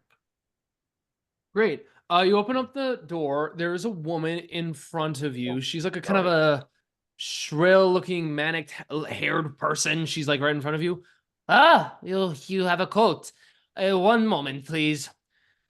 Thank you. Jesper! She goes, what is it, Elisabetta? There is a jacket for you! A jacket? Yes, a jacket with feathers and wings! This man comes through, a lanky-looking man. He pokes his head out, looking like a wire individual. You have jacket for me? I do. I was hoping to trade something for something that would fit me for the South Mountains, a trip. What are you looking to trade for? Anything that is warm that would fit me. Oh, you need coat. You I need need coat. coat. Heavy coat. All right, I want broom. Pardon? I want broom. My house a mess. Would you need a broom? My wife not clean house. I need broom to clean house. Okay. She looks at him and says, I clean house fine. You clean house with hands. I need broom. Why do I feel I'm talking to my brother, Wystera's brother? Yes. Okay. I find broom. You find broom, I give you a coat. Okay. Do you want this coat as well, or just broom? You give me broom, I give you coat. That is Okay. trade. I don't need feathers. Feathers Okay. make house dirtier. They make it messy. Okay. All right. You say, I will be enough back. about the house. You get out of here. You quiet and you clean house again, or I make you do it with broom. Vista has you can already go. left. Okay. Wonderful. So Vista is going to go back to. Do we know where Irina went? Yes.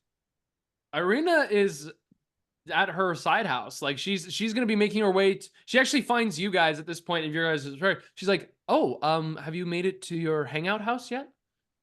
We haven't. We're looking for coats, and actually, I was going to come and see you. I found someone who can trade me a coat, but he needs a broom. It's that house over there. I don't suppose you have a extra broom just sort of sitting around, do you? I think the people that I was staying with do have a broom. We could ask them, or I could go and ask them and see. Whatever you think is best, probably better for you Wonderful. to do it. I tend to scare people, I say, waving my tail. I understand. I mean, I don't, but I understand. But all right. She leaves for a moment. She comes back and she says, okay, we'll be able to get that broom, no problem. Excellent, thank you. We need to get a jar. We need jars. They are apparently making some kind of jam. They have a jam that they're trying to process, and they need to put it in jars. How many jars? Just like 4 or 5. I go back to the house I just left. Knock, Okay. knock, knock. Ah! Yes! Hello. Do Hey, you... Jesper! Horned woman is back! Hello. Do you have any extra Jesper comes jars? down. Ah! Do you have any extra jars you're not using? Just little jam jars. Jars, no, I have glass! Shit. Glass all over floor. It is messy. I need to pick up with ends. He shows his hands and they're all cut with like scrapes and scars. She says, you drop jars everywhere. I drop nothing. I drop things on the ground that you refuse to clean because the ground is dirty. Vista starts backing away again. Wonderful. You should And ask the bird lady. that's She probably exactly where said Vystera is going. She's going straight to the bird lady. Knock, knock, knock. Oh, now you guys want to see the characters that have already been established. Okay, great. Wonderful. You go to the bird lady. Yep. Knock, Knock, knock, knock. knock. Hello. I am very grateful for this. We are very grateful for this coat you had. I wondered if you had any jars you weren't using, little jam jars with lids. I have jars. Can I don't suppose you have any need for money, do you? No money. Okay. What can I do? What do you have? Uh, What I- can you do? And she just stares at you intently.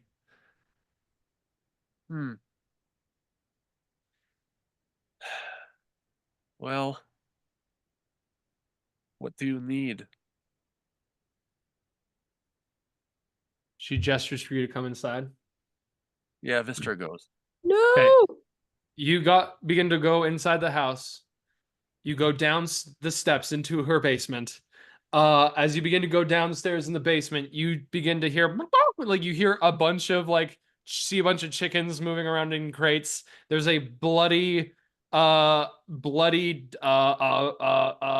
countertop with a bunch of chickens like off to the side. You see she goes over to this one shelf that has a bunch of giblets and pieces of chickens and feet and everything like pickled inside.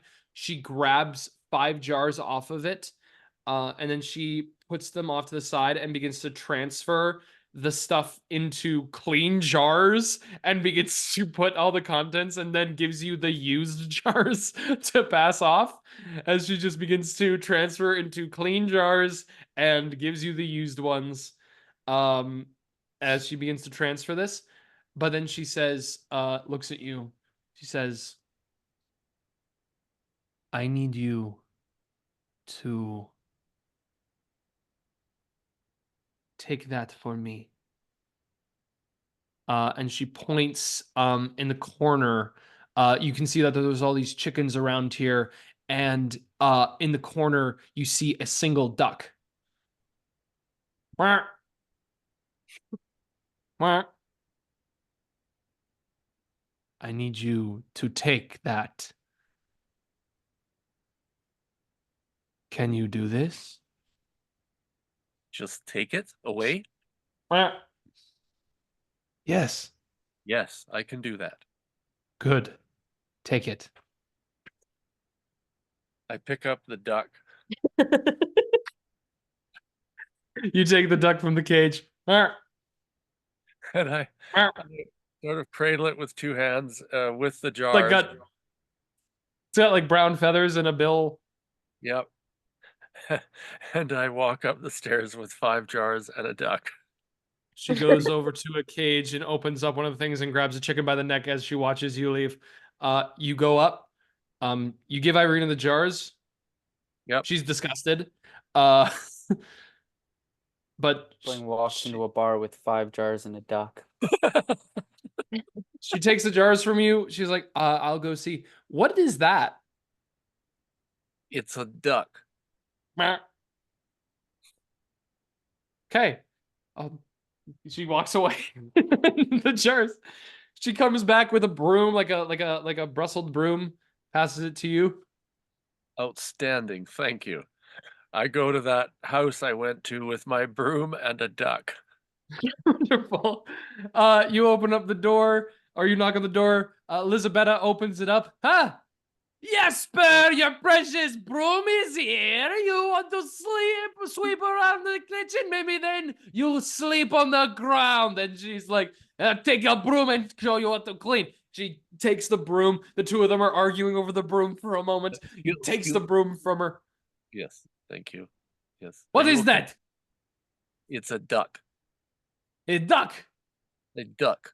I don't want the duck. Are you okay? Why you carry duck around? It was a present. You know, a present duck. A gift duck. And you know how they say, don't look a gift duck in the mouth. No one says that. Wystera does her sort of awkward smile. He goes off, sweeping the floor as he's making his way, and there's like a cake of dust that comes up. And then he comes down, brings a dusty ass winter coat and set of clothes for you. Thank you very much. I have nothing for the duck. That is okay. The duck has its own coat on. Thank you. And I leave. They just close the door and you just hear screaming in the background. So Wystera puts the duck down and puts on her coat, and I'm presuming it fits, and Wystera is happy with it. Yeah. Okay. And then I sit down on the ground and I stare at this duck.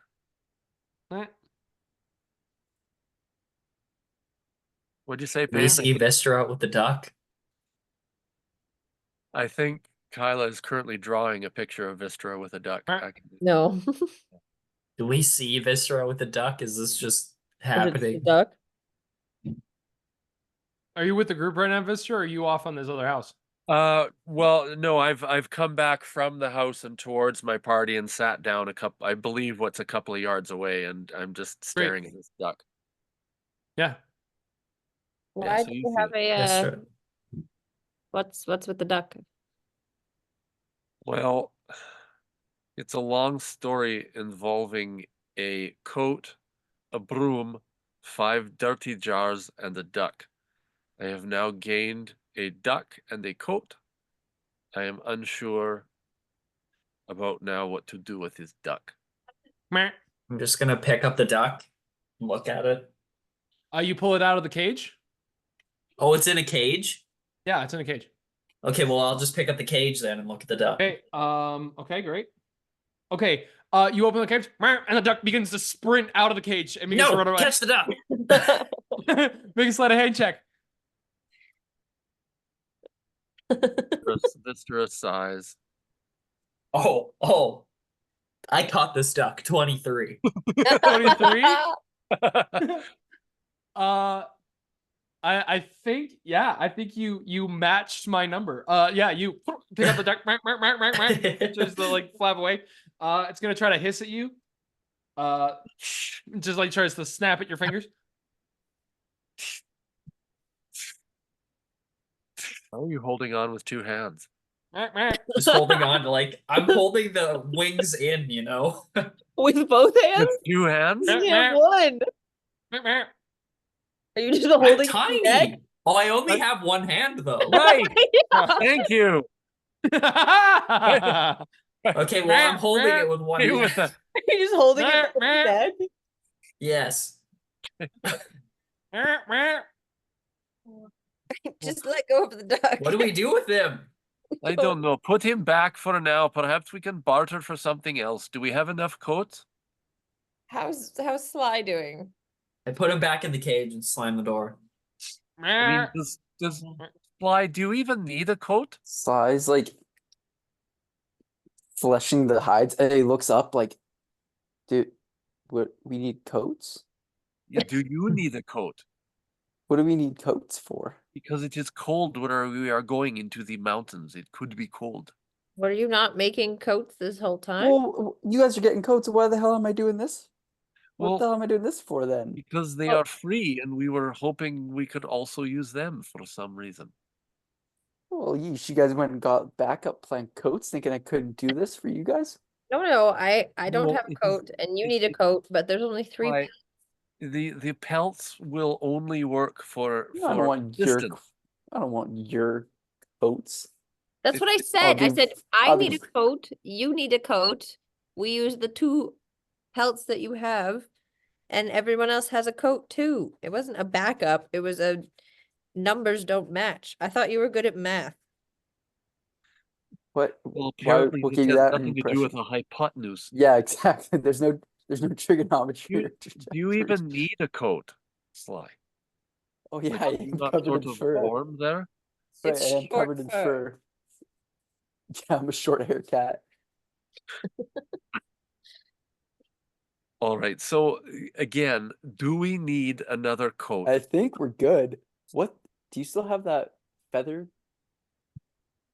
I forgot. Or did you give that back? What? Do you still have the feather jacket? Yes, Or yes, I you- do. So I just kind of looks at that and is like, where'd you get the sick jacket? Like Sly thinks that's really cool. It's a long story, and I hand it to Sly. He's like looking at this, and then he's like, Squally, this really goes with your your eyes. Like this, it suits you. I don't know what it is about it. You mean Milligan. the black like- eyes Squally is looking at you with? Yeah.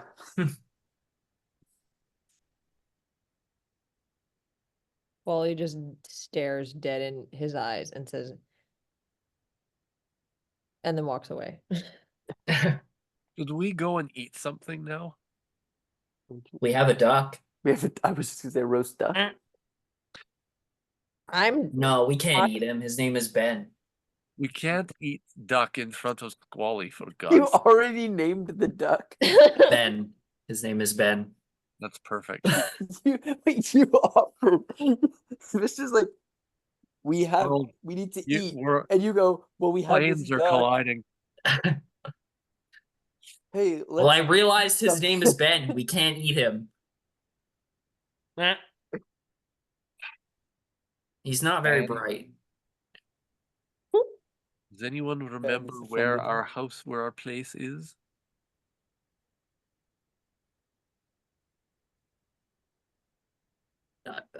Where is our place?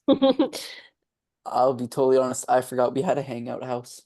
Yeah, it's what's her Esmeralda's old place, right?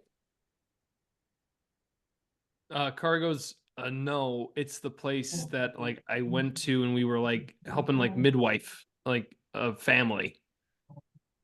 Oh, well, let's go there. Let's go there with a duck. Ben. Eh. And that's where we're gonna take our break. We're gonna take a break there. Oh my god.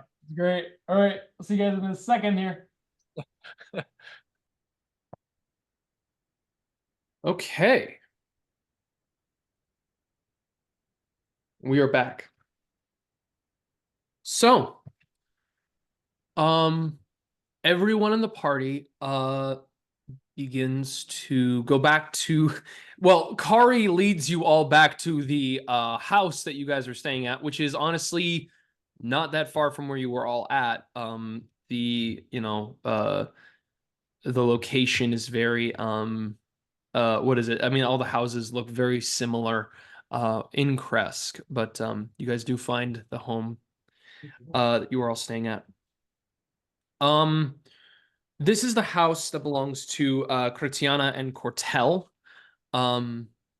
You come through, you come into the living space in the dining room, and you actually see that there's another woman there. Kari recognizes this woman. This is Demira, and she's currently nursing her newborn child. Demira, unlike her child, has a very lighter olive skin, where the child is very gray in its appearance, almost like there's no circulation in its blood, but it is alive. They prepare a very modest meal, Cortel and Kritiana, potatoes, vegetables mainly. She apologizes. Well, actually, Cortel apologizes. He's the cook. Cortel says, "I'm sorry for the lack of meat in this. All of my pigs were killed and eaten in front of my eyes. So now I have root vegetables, and that is all."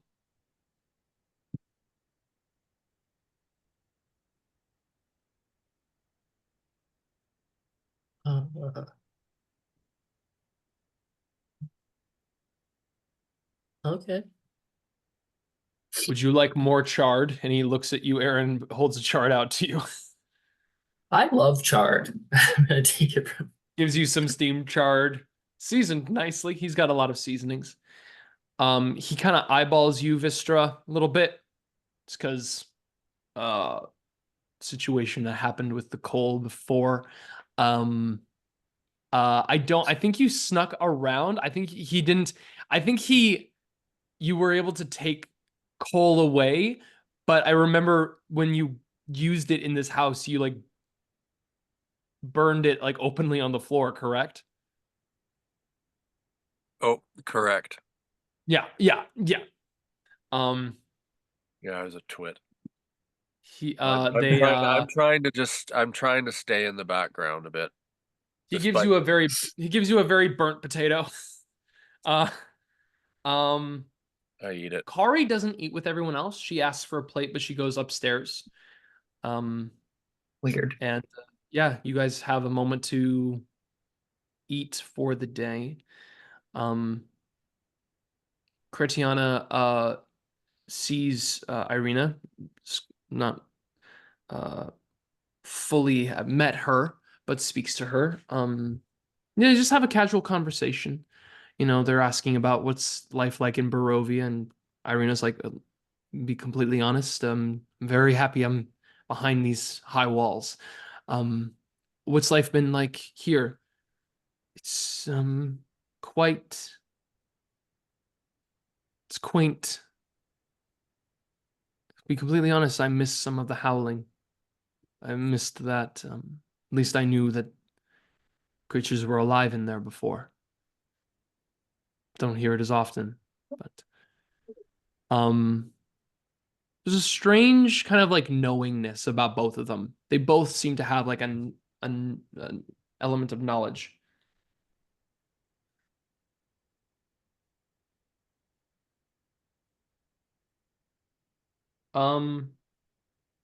Yeah, if there's anything anyone wants to do in this small time to break, you can, but if you guys are just kind of taking yourselves the times to consume a meal before you head out, that can also be what it is.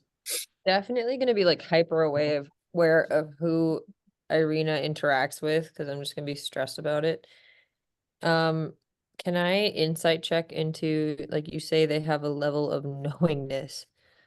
Can I Yeah, insight check? Are they too interested in Irina? Are they Sure, make an insight check. It's a good question. 10? It's nothing like nothing looks sinister with it. It just by knowing this, when I say them, Kretiana and Irina have a knowingness about them. Not like they've met each other, but that they're aware of stuff. They kind of seem to know behind the veil. These are two people who've looked behind the veil of, you know, the mist. They know a little bit about what this world is like. You don't kind of pick up on any maybe specific stuff, but they both seem to have like that kind of equal mark of kinship in that they both are aware that this world is not well and this valley is not well. Okay. Can I use this as a short rest? Yeah. This is a short Okay. rest. I would like to try to get some hit points back.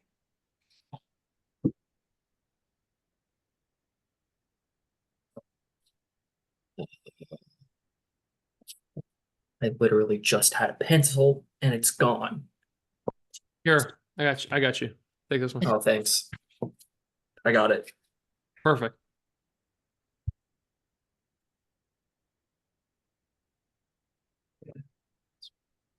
Smugly I was satisfied down with it. more. Oh, it's just a good rolls though. It's all that beef, man. It's all that beef. Beefcake? Hell yeah. Beefcake. Got some banana bread at work today, dude. I don't know they were Alright, serving cow Eren today. is There's back all that up beef. over triple digits. Phenomenal.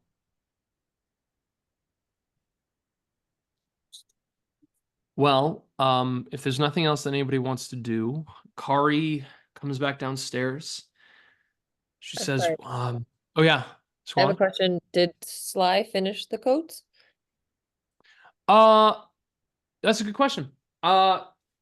This is gonna be another big character moment, isn't it? God damn it. I'm He's gonna roll gonna for have like Sly. an existential crisis after this. I'm just gonna roll for Sly because I'll say he's gonna ask for needle and thread. Oh, That's he's not a gonna big character blame moment. me because I asked. It's not a yeah. I'm gonna write a note. Stop asking about Sly when he's not here. Ask questions. There we go. Okay, let's roll for Sly. He's got needle and thread. See how it goes. That's a natural 20, and I'm so glad it was. And I'm so glad it was. I'm so glad I rolled that natural 20 and Noah didn't. Yeah. Fuck yeah, Kylah. Play Sly. What else do you want to know? Is Sly, what? Does he, what is his parents? Do you want to know his parents' origin? Do you want to know anything else? Do you want to know anything else? This is good. Well, This- I think one's an Please. orc and then one's a cat. Oh, Yeah, Does he have any curses? Yeah, does Sly, does he want to kill any important characters? You want to do that? You want to ask the question? That's a natural fucking 20. I'm taking a picture of it. I'm so proud of myself. So Sly and I get 2 for coats. Oh, yeah.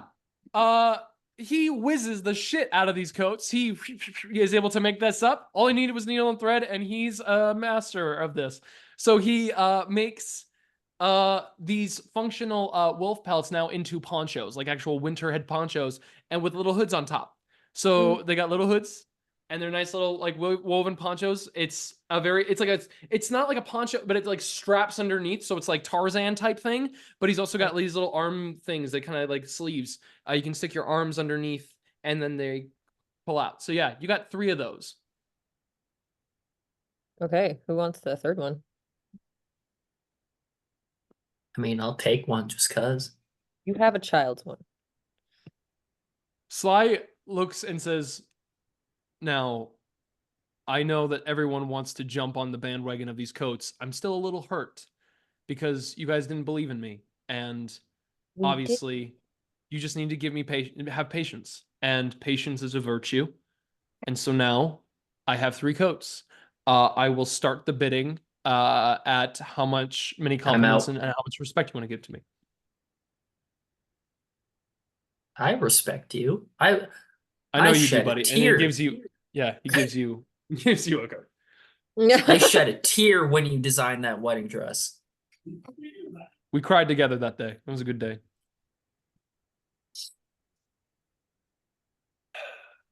Wystera offers him the duck. Ben is my duck. It's not your song.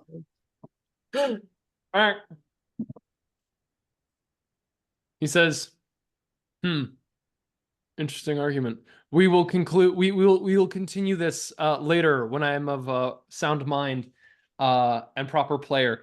So So but Vystera's the only one that doesn't have a coat. Yeah, you do. You got one from what's his name? yeah, you got a Oh, coat. right. Did I you forgot- forget the That's entire... how we got the duck. I'm that whole- sorry. The Did trading, you forget? all that trading confused me. You got a dusty ass coat. I worked Yes, I hard to get do. you that dusty ass coat. I have a wonderful coat. Never mind. I didn't say anything. But I David's still not offer him taking the notes duck. apparently. Everyone still offer in him the the duck. class. Because it's funny. Okay. Compliment Sly on his craftsmanship. Well, that Tell him he's handsome. I that do. looks like do an tell him. excellent job. I tell him that he looks really nice in his coat as well. Well, I already knew that. The maker of the wedding dress could have done no better. That is very true. Hands you a jacket. He says, "I hope that this brings you great comfort. There is no reason for you to have to weep for me, Wystera, and I will humbly accept your compliment. It's very, very kind." Wystera bows and accepts 50, help. Wait, whose jacket did he give her? One of the pelts. One of the pelts ones. He made his own jackets. No, I know, but I thought we only had 3. And you gave him one, me one, and then Eren one. Oh, Oh yeah.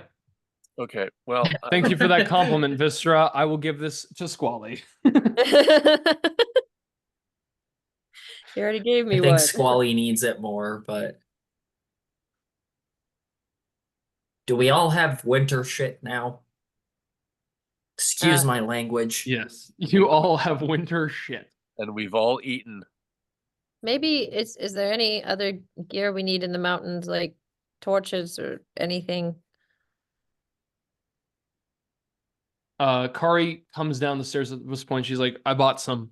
And she comes around and she's already given a couple of you torches. Mhm. I don't Yeah, know she if there's gave going to be me anything else we need, 3 but torches. I have it written right there. I apparently we're just going up a path. I think we'll be okay. But who knows? We should leave soon, I guess, if there's nothing else. Let's hit the road. Agreed. Let's thank our hosts. Thanks for the chard. Thanks that's all I had. Thank you for the potato. You want more? And he pulls out more chart. I mean, I'm not gonna say no. Have some more. Chrétiana looks at Cortel. She says, Cortel, I think they've had enough chard. He wants more chard. It's okay. It's okay. As much as I enjoyed the chard, you can keep your chard. He puts it down in a bowl and he says, it's all I've had for 3 days. Who's in charge It's around delicious. Mhm. Ha. 2 days. 2 days I've had chard. 2 days I've had chard. Only chard. Potatoes and chard.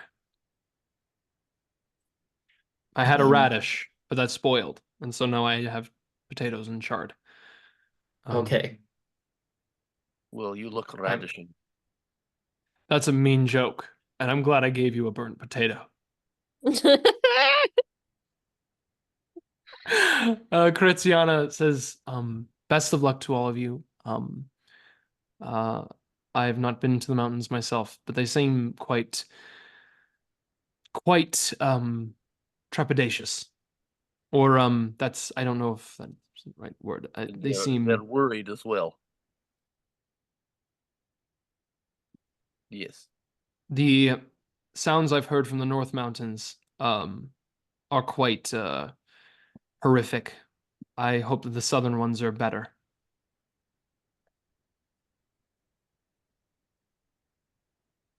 Me too. Lovely. Irina looks at all you. She says, well, we may be setting off now. Thank you all. Once again, you are both very lovely hosts. Congratulations on your little one. Bye. And she steps up. She waits for all of you to leave. And we're taking the carriage? Yep. Yeah. Who do be driving?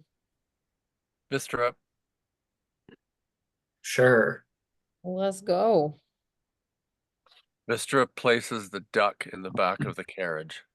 We still have the duck. I feel like we should just leave the duck. His name is Ben. I'm taking the duck.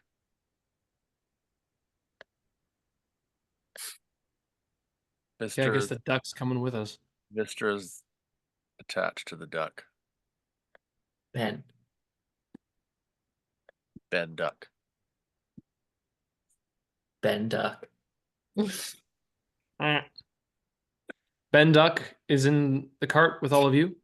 Gave him some of the potato. Who sits upon the front of it and who sits in the back? I'll sit with Wystera. Squally doesn't like that there's another bird in the vicinity. Doesn't like it. Bird envy? Wystera can't do anything right. That's outstanding. Squally hates the duck.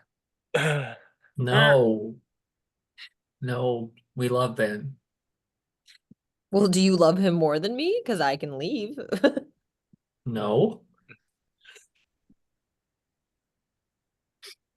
Squally his burden. He's no Rufus, but he's like,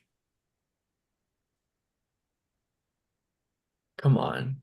He's no anything. He doesn't What even kind of have what kind of powers. sitcom hijinks can we get up to with a duck in the party? Its feathers don't even change colors, and then Squally like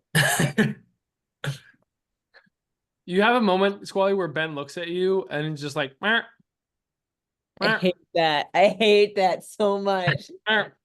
Squally's gonna fight a duck later. Bird fighting ring.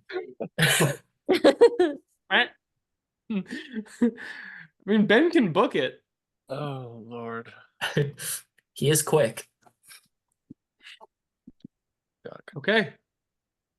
You guys are ready to go? Yes, please. Okay. Drovash. Novash, indeed.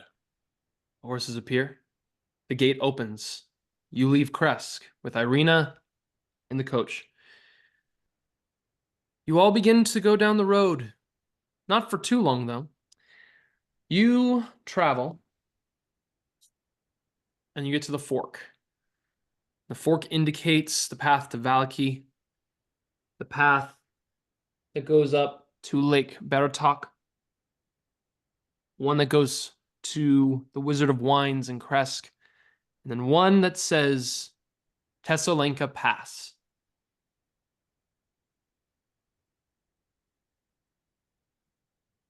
Okay. That's the one. You turn right and you begin to travel. Crossing the bridge, making your way. And as you begin to follow through, feeling the forest tightening around you, the light begins to get dimmer and dimmer.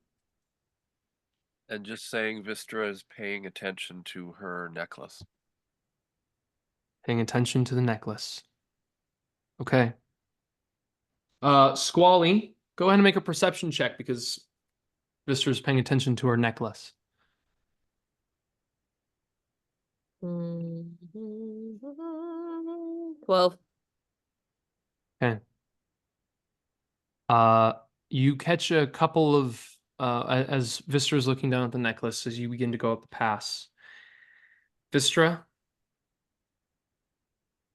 doesn't take you long as you begin to make it through the forest. As you get to the mountain range, like you're building up in elevation, but as you begin to get to the part where snow is covering the trees, you can feel the cool breeze. A light flicker, purple, returns to your necklace. Very faint. Nothing prominent yet. It goes out again. Squally, you notice from the forest there are eyes watching you. Hulking wolves are staring in the direction of your party, of your coach. But here's the thing. They do not advance. They simply watch as you all begin to make your way up into the southern mountains. Hmm. That's ominous. You follow. Sorry. No. You follow a gravel road.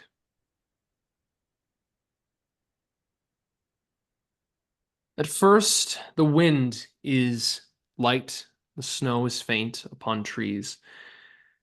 But as you get higher and higher and you clear the forest, the road becomes rougher, the wind a little more wild, and the snow drifts here.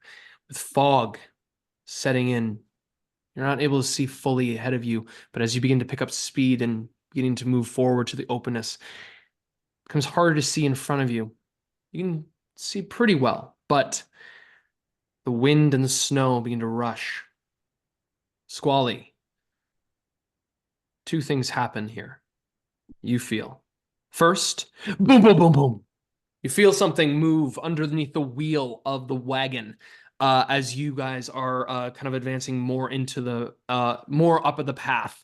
You feel something hit underneath the wagon, and it kind of like stumbles, and you keep getting to move forward. If I look back, kind of, do I see anything? You see a single wing sitting in the snow. What kind of wing? Make a nature check.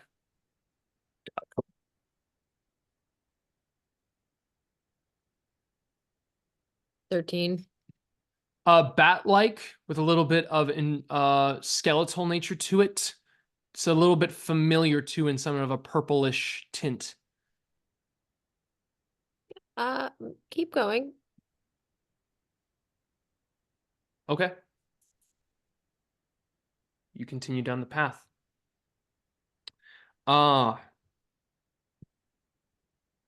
you go up the road, you feel that the width of the road begins to tighten. Not in the ways of the road itself, but in how much you actually have access to on your side. A moment comes where the side of the road, you can just see the forest down below, and then eventually the forest itself is all you can really see, probably a few 100 feet down below you.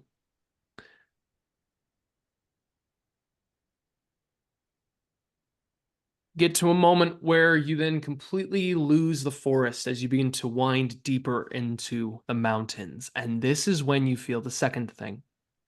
The wind rushes through, Squally. But this wind is different. This is not the wind of the rest of the valley. This is a different chill goes down your own spine. I need you to make. I have to realize. Yes. I need you to make a wisdom saving throw. And you will get advantage on this roll.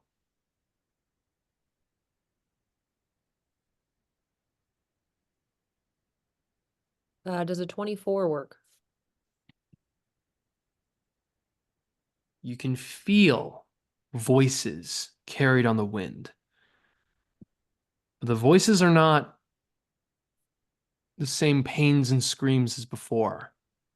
They are mad cacklings, howls in the night, howls in the winds bouncing off of each other.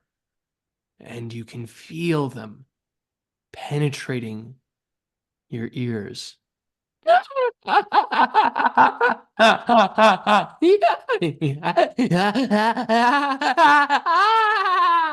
can hear this building. They become frantic at first and then deeper, deeper. I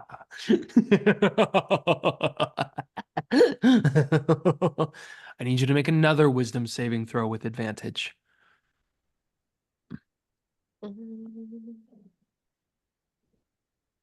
Dirty 20. Okay. You feel your resolve shaking as this mountain is beating against your own psyche. But a voice comes through almost to yourself. You almost feel yourself mimicking it as you say, I'm with you. I will guard you through this evil.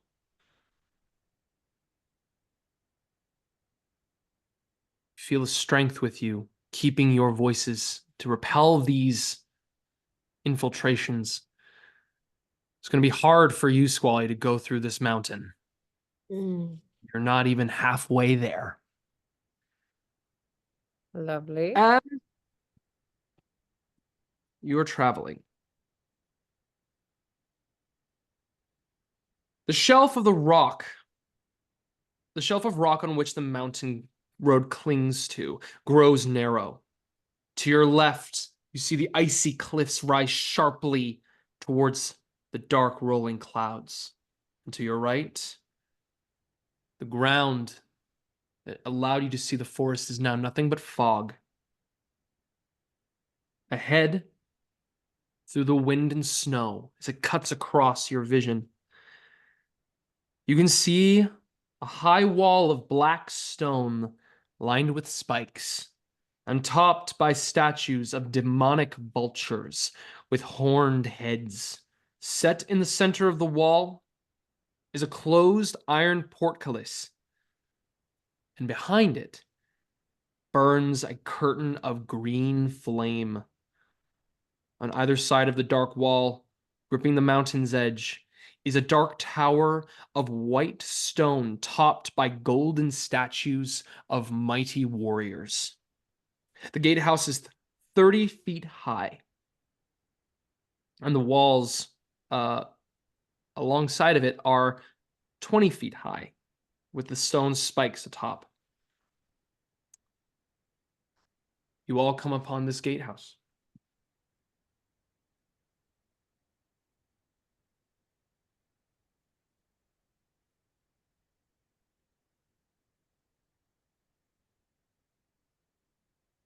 Wystera looks over at Squally. Are you sensing anything that is helpful? No.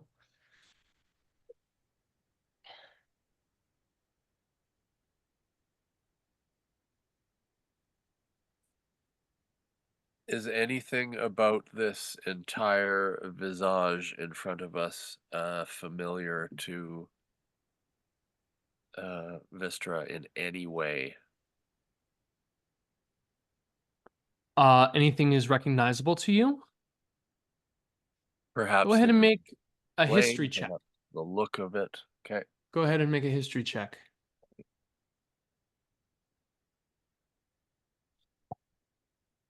11.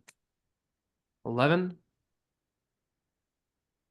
Green flames behind the metal portcullis. It's a defense mechanism. It's definitely fire. It's magical. It's not natural, that's for sure. Statues, nothing really rings a bell. Golden statues on top. The demonic ones, nothing. Yeah. This looks like some kind of magical protective barrier at this moment. Very different nature than what you've been seeing in this valley.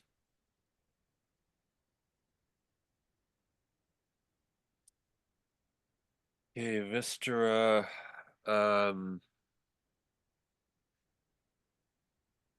I'd like, if possible, I'd like Wystera to try two things. First of all, I'd like to try to connect with my familiar again. You attempt to connect to Twitch, and nothing happens. Right. Now I'd like Wystera to not try to connect, but open up to the feeling she got when connecting to whatever it was in the water that talked to her about the sword. You feel yourself open up to shadow as it begins to pull over you. You go almost like tunneled visioned. And in doing so, you kind of scope and see through the flame.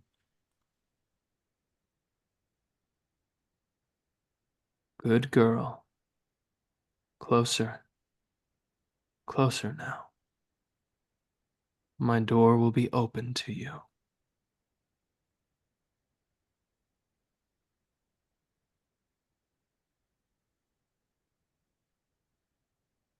I look at Squally and say, something similar to what happened in the water is connecting to me and asking me to come closer, but I do not know at this point what that means. No, Please. it sounds like it wants you to use the power. Well, Wystera hops out and walks towards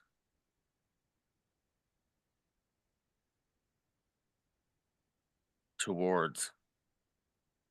Okay. You get closer to the gatehouse. As you do, you hear ching as the metal scraping, it sounds like. The portcullis begin to drop and lower. And they disappear into the ground.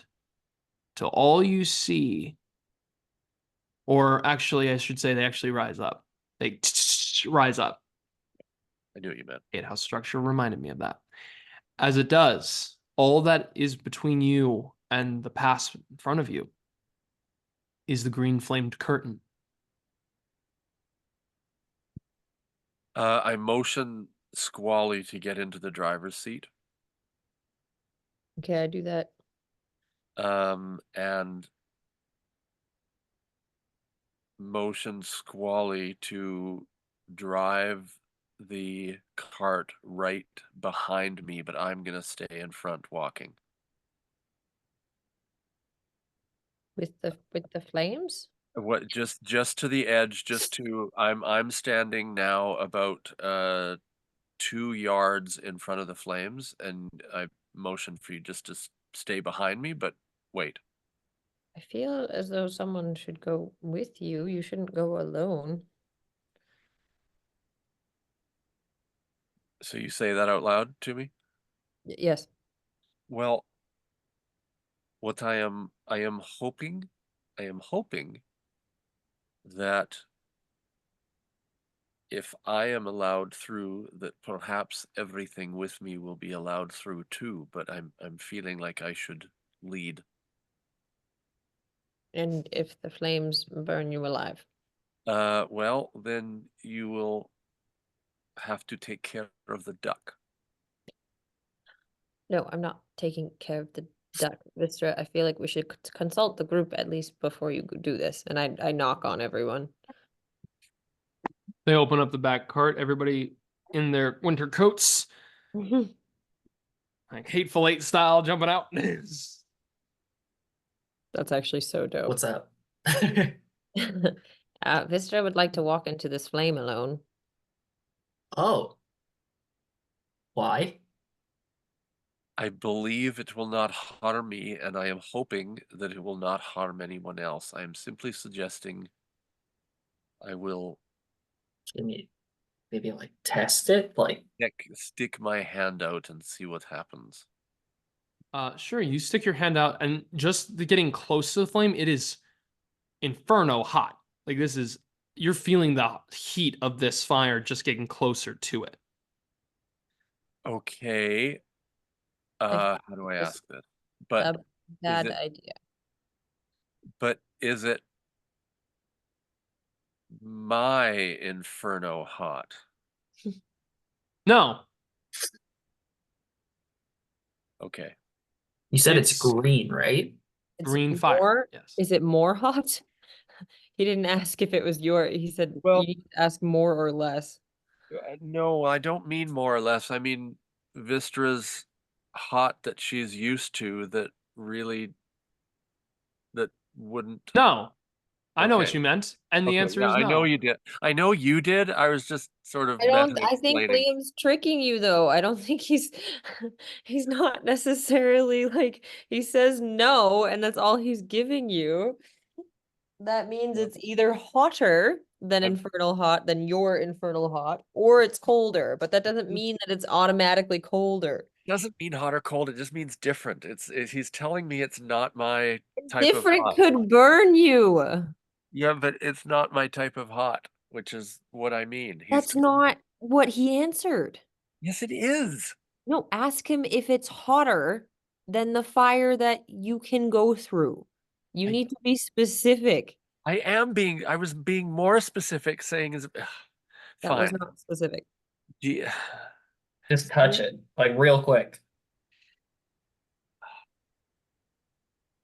I Just know like what a you were meaning, stab. David. You were asking a question of, is this the kind of heat that I could handle or that could be prescribed or be produced from myself? Is it something is my origin of my actual magic? And the answer is no, David. No. Yeah, which is why I'm not going through it at the moment. I've missed these kinds of things so much. So what why do you think it won't hurt? Because whatever is behind here wants me in. However, I cannot, it seems, just walk through. It does not feel like something that I can just walk through. Although I can walk through some sort of some type of flames, it does not feel like this one. So I stand by the flames with my hand at least a foot and a half away, out like this, and then I open myself up again to. I ask, how may I enter? And then I open myself up again like I did a few minutes ago. Go ahead and roll percentile dice for me, please. Ooh, my apologies. I don't usually take that out of my little purple bag, so let me do that. You're gonna figure out what percentage you burned.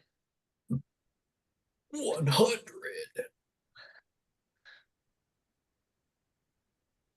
Oh, you guys. No faith in your infernal girl. I didn't say I have no Right. faith. I just don't really know what we're doing. I have a cautious amount of faith.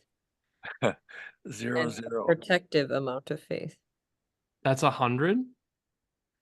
Did you 3 actually- zeros?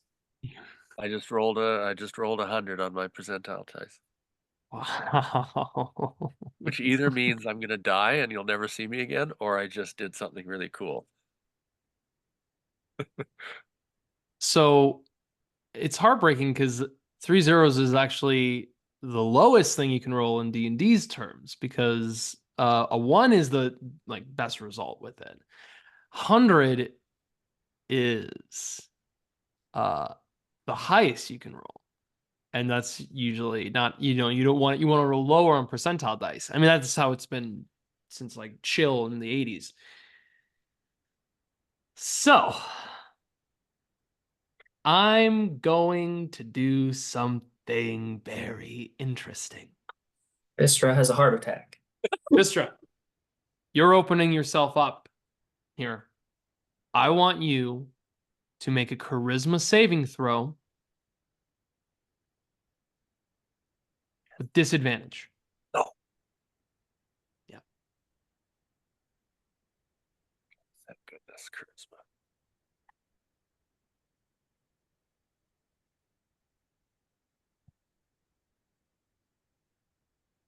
Ten. Okay.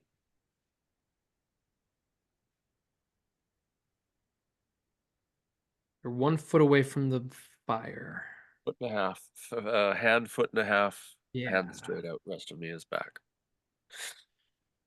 You open yourself up now, Wystera, trying to connect to anything else. Here's the thing. Something does come out, reaches out and grabs onto you. Dozens and dozens of sinister faces. You see them in a flash. Burst through the curtain, grab onto you, all of these wild-eyed, shrieking, skin peeled off, singed faced, burned, hair torn out, removed, the long elongated nails digging into you, grab onto you and say, come with us and see all that we have seen. Come into the Amber Temple. And they yank you through the fire. Yeah. Fire does not part. You take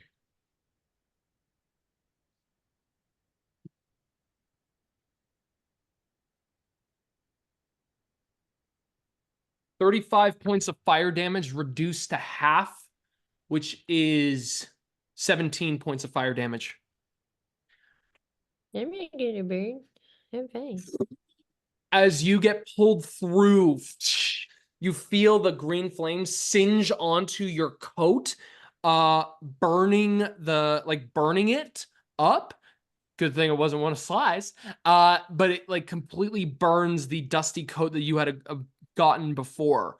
You were like lying exposed as the green flame has kind of licked up across you, and you feel yourself being like dragged around on the actual bridge that is before you.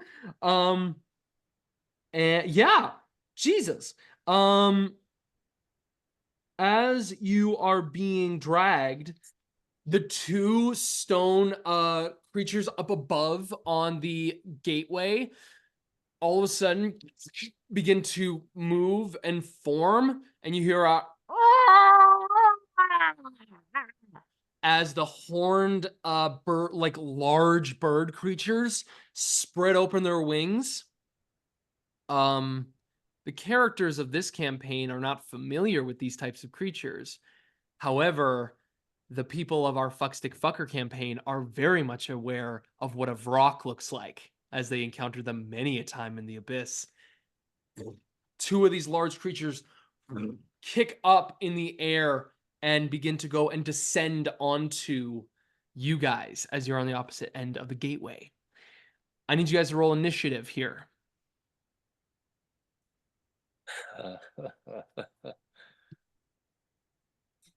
Why are you laughing? Laughing. Oh. 13.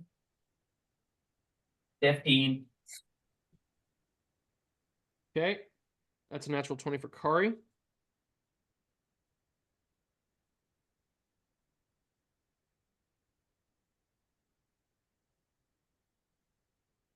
Somebody roll for slide for me, please.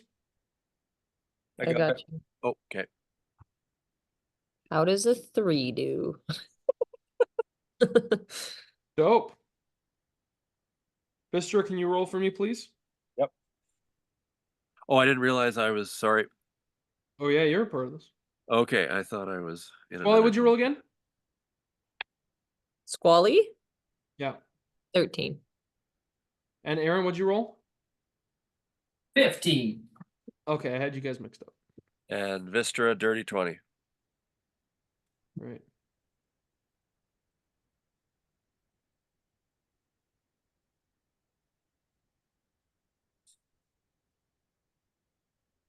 Yeah, I wasn't Okay, sure. great. If I was Slifer another and dimension. Irina. And I'm gonna roll for Ben here. Oh my god. Okay, Ben beat Squally on initiative. Awesome. Fuck Ben. Eren, Kari goes first. Kari sees these creatures fly up into the sky.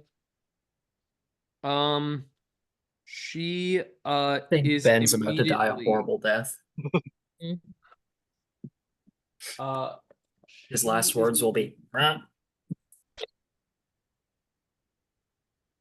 I believe that she gets. Well, she doesn't get guiding bolt, I don't think. No, that's a different one. Okay. She's going to cast Bless on Eren, Squally, and Sly. You three.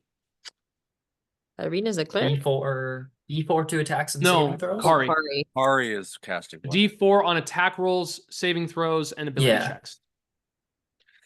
That's her action. And she doesn't have any cantrips. Doesn't have any bonus actions really for this. So yeah, she casts that on you guys. That's her turn right there. All right. Wystera, your turn. You are currently being dragged across the cold stone ground, and your skin is exposed. The heat happens initially, and then your body is like shaking. You feel that the rock that is on this actual bridge is slippery and also like very, very what's the word? Yeah, it's like what is it? You stop at a certain moment and like look down through one of the holes, like looking down, you can see the river behind, like down below you. And you just see, as you kind of like look up from the ground prone, there is a black cloaked rider that is on 40. a charcoal black horse that is in the middle of the bridge. Okay, sorry to be a moron here. I'm just wanted to make very clear because I got a totally different image in my head when I went through that flame. So I can't see through the flame wall though, right? So I See through the shouldn't, flame wall? yeah, I shouldn't be able to see my companions right now. You can't. No, your companions are a few, are like over, like 160 feet away from you. You got dragged across the gravel stone and then made it all the way to the bridge. Like you were dragged 160 feet. Okay, so can you just clarify? But up is completely open. So, yeah, so you're exposed on the bridge right now. The bridge is 160 feet down the way. You see in the middle of the bridge, there is a figure on a charcoal-like horse. Okay, so in the center. I didn't go through any ramparts or major walls of a structure when I got pulled through the green. No, you just got pulled through the green curtain, and then you. Okay. Yeah. All right, so I can see everything. How high is the green curtain that is separating? You can't see the curtain right now. It's behind you. Okay, all right. You've gone 160 feet, being dragged through this space. Okay. By whatever this is, and then ended up here, and now you see this figure in front of you. But because the rocks are so high, I can see both of them plus this rider. No, they're at the archway, and the archway is all the way back. Yeah, exactly. And the That's what I'm mountain is not- so tall. Yeah. Okay, thank you. That's what I couldn't quite grasp. All right. Yeah. Sorry.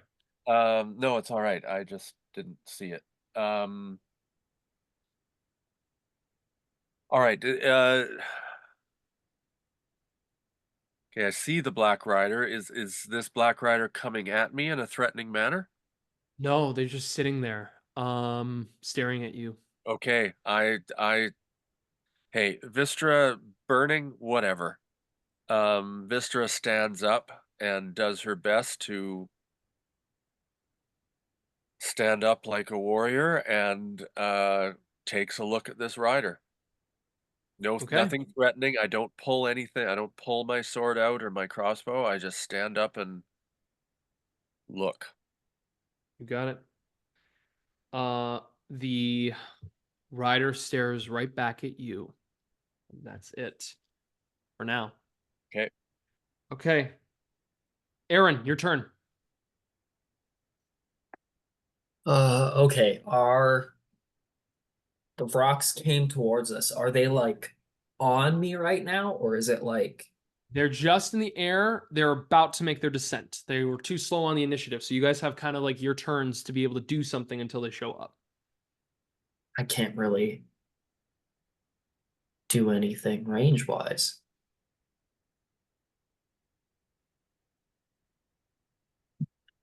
I think Eren, seeing Wystera get pulled through, seeing the rocks come out, instinctively goes into a rage. Bonus action rage. Arm comes back. And then I'm just gonna grab my hammer and I'm gonna like lock down and I'm just gonna hold my action for when one of these things gets within my range. You got it. All right. Ben takes his turn. Ben spins around the cage for a moment. Uses his action to commit himself to the readying action in case the cage opens up. So he can run? Ben's ready to go. Okay, so Squally, it's your turn. Squally, how much water is in the area? You are currently in a snowy mountain space. It's not necessarily too dry, and you can hear the sound of the river a few hundred feet below you. Okay. I'd just like to summon my ice me feet. Can I do that with the water? Or with the snow? Yeah, absolutely. Frank, Stephen, Todd. Craig, Todd comes out with a sunken eyes, and Steve with the blades on his hands. I keep forgetting which one is which. I'm mad at myself. Craig, Steve, and Todd emerge out. Yeah, absolutely. That's your action right there. Do you want to do anything for your bonus action or your movement or anything like that? And the rocks are coming down towards us. Yes.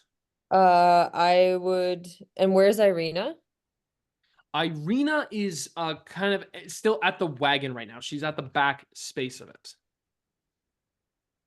Okay. I kind of tell her, or like, come to the back of the wagon with her and just be like, go in the carriage, see if there's anything we can use to help, but stay low. She looks at you and she says, "Understood." And she goes and dives into the carriage to find some stuff. Great. Are the horses still flaming? The horses are not flaming. The horses are activated though. Sorry, they're like activated. Okay, I deactivate the horses. Okay. What's the word for that? I have it. 1 second. It's written down. Okay. I don't remember how I spelled it. 1 second. I can't say it. Aaron's completely incoherent right now. He's Arvash. Yes. They disappear. Okay. Just making sure I got my stat block for Ben here. Okay, great. So, Stop. no. Let Ben die. Irina goes into the back of the cart. She comes back out with a crossbow, and she hunkers down, and she's going to fire it at one of the rocks. Wow. That's Hey, there we go. Irina, she got 16. That hits. Nice. Irina. Go, Irina. Fires a light crossbow. That's 8 points of damage. She fires at one of the rocks, hits. It doesn't look like it flinches at all from the strike. Now it comes down to the rock's turn. Okay. They swoop down. The way that you guys are situated, you're about 10 feet away from the gate itself, and the path itself is about 10 feet wide. You don't have a lot of room here. They swoop down, coming in towards your vicinity, Eren, and your vicinity as well, Squally. Uh-oh. Can I First one wacky swoops down wacky? to you. You can wacky wacky.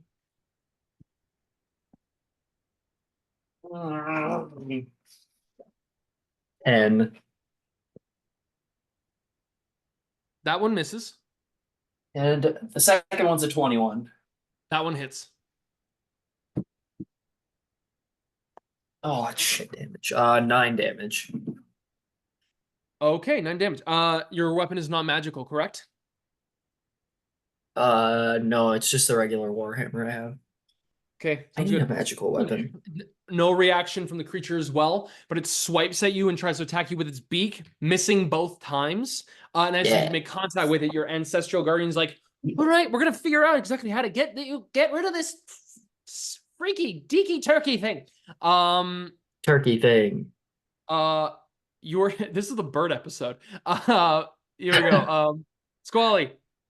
Here we go. Ben versus the Vrock. Yeah, great. Squally, does a 12 hit you? No. Does a 21 hit you? Yeah. Okay. Talons come and strike. Where's my talon die? Where's my talon die? Does my wolf pelt do anything for me? Oh, No, it keeps you warm. You take Awesome. 13 points of slashing damage. Spirit as the thing shield. breaks across you. Ugh. Spirit shield. Go and do that reduction, my man. Oh wait, you used your reaction already to hold to ready, so you can't. Does that count as a reaction? Yeah, holding Damn your it. turn. Use your action. So you take 13 points of slashing damage.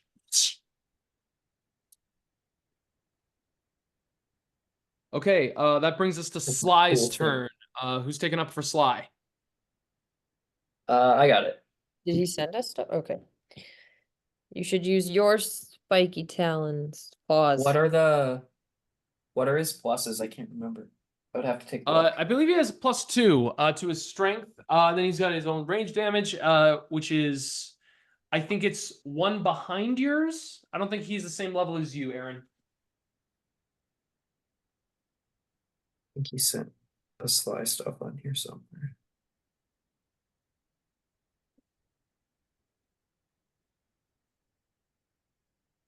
+3 on his attacks. Should have more than Does +3. he really only should have actually have- +3 on his attacks? He should have This a- might have he been a should have not at least a adjusted. +5. Yeah, no, he should have a +5. Noah's got to do his paperwork.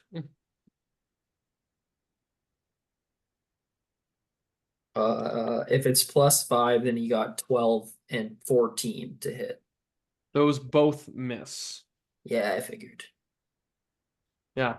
Which form do you want him to take? Do you want him to take the one with the bite, which gives him able to heal HP, claws, which allow him to attack a second time, or a tail to increase his AC? Let's just do the tail, just because I don't want Sly to die while he's not here. Very fair. Okay. Tail it is. All right, it is Kari's turn. Kari is going to oh, and you guys have your bless. Remember your bless. Does Sly want to use the bless at all to attack? I mean, sure. First one goes up. Oh, that's a 4. First one goes up to 16. Okay, 16 hits. And the second one goes up to 17. That hits too. I forgot about the bless. Bless. He has a Um, D6 for damage because he has 2 silvered short swords. And then he has a +1 to strength, 2 rage damage. So probably +3. He So doesn't get the 6. magical +1, so he only gets a +2 and then his rage damage. Which should be +4 then, because his rage damage should be +2. Okay, so he gets a +4 on top of these. Got it. Okay, so 7 for the first one. All right. And 6 for the second one. Is he gonna attack the same one as Eren, or is he attacking the one that's fighting Squally? The Squally. The Squally. one. Okay. So 7 for the first hit, and what was the second one? 6. Okay, thank you. Yeah. Forgot Not about impacting Blitz. not impacting as much, but sticks and skewers this bird right above Squally as it's flapping. Okay. Kari's gonna take her turn. She takes out a sword. That's gonna be a miss. Second, oh, that's even worse. And third attack. Okay, that one's closer. Let's see here. No, those all miss. Shit. Yeah, Kari starts swinging, completely misses all of her strikes on these creatures here. Maintains the bless on that. Nothing else that she's gonna do. She will, I think, cast a spiritual weapon though, as it does not require concentration. I just want to quickly make sure of that.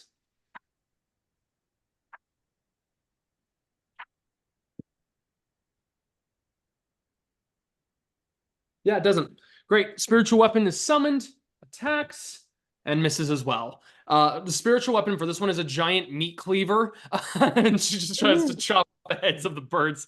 She just kind of looks at you, Squally, says, "Look, I'm really sorry. This might be like kind of disturbing and everything, but like, fuck these things." I hate birds. No, just kidding. All right.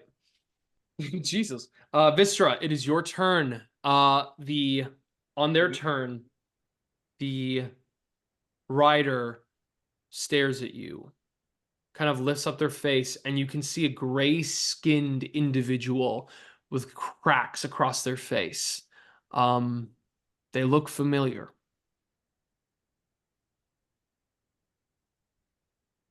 Arms out to the sides. I walk forward. Okay. up to about 3 yards from the horse and say, I have been summoned here. I believe we know each other. You look in the eyes of this individual, if they had eyes, but they're rounded, gray blots on in their non-existent type skull. Their figure, long black hair, what looks to be almost like princely fashion, something that like from long ago, like a suit of armor, well adorned, ornamental. You remember seeing a picture of this, a painting. Right, the picture. A painting that came alive at one point. Standing there before you. And the voice speaks as if it comes in tandem with multiple other voices. We too came seeking out answers. We found the secret of our power. We are what we are. And you will be what you desire. With one cost.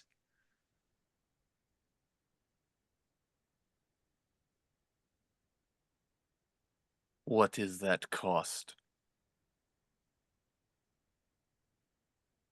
Single voice. They all collect. A breath comes through, and this voice speaks out, saying, you. And as it does, it exhales ash as its entire throat and jaw blows up in front of you, and the figure drops as this visage of Strahd crumbles to ash on the bridge. And it reveals to you behind it a shield at the end of the bridge.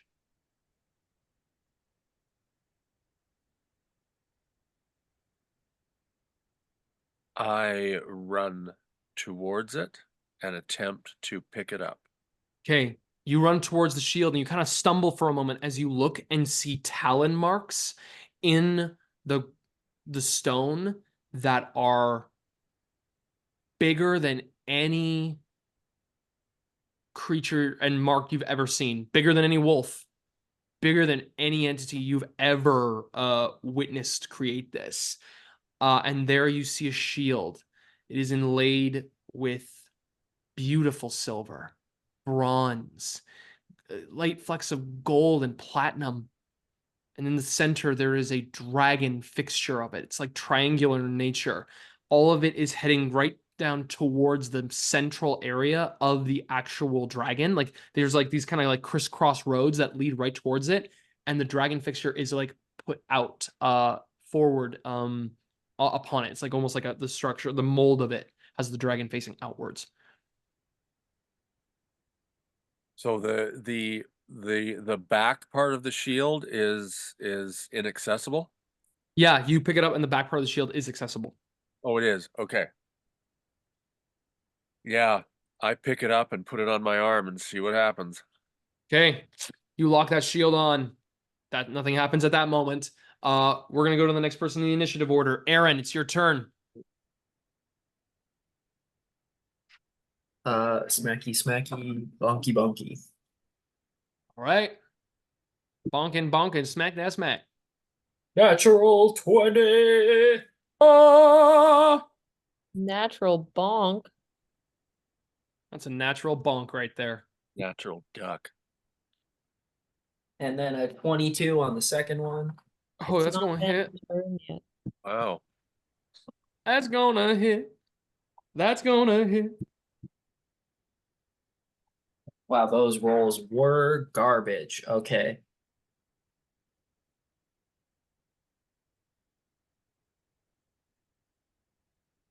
It's 21 total. 21 points of damage total. Okay. Crack! Smack! The bird now is like feeling something beat into its wing as you bring it to the ground. It outstretches itself. Its wingspan is massive, and it stands over top of you like at 8 feet tall. Ah! Whack. Just tiny little guy with a hammer. Hell yeah, brother. Okay, great. Ben takes his turn. Ben readies himself, sits, squats down, holds the action. Squally, your turn. That. Useless. Well, let him out of the cage. Let him out of the Oh, damn okay. cage. Not letting him out. I'm of the- busy. Just watch. He's gonna be a magic duck. It's not a magic duck.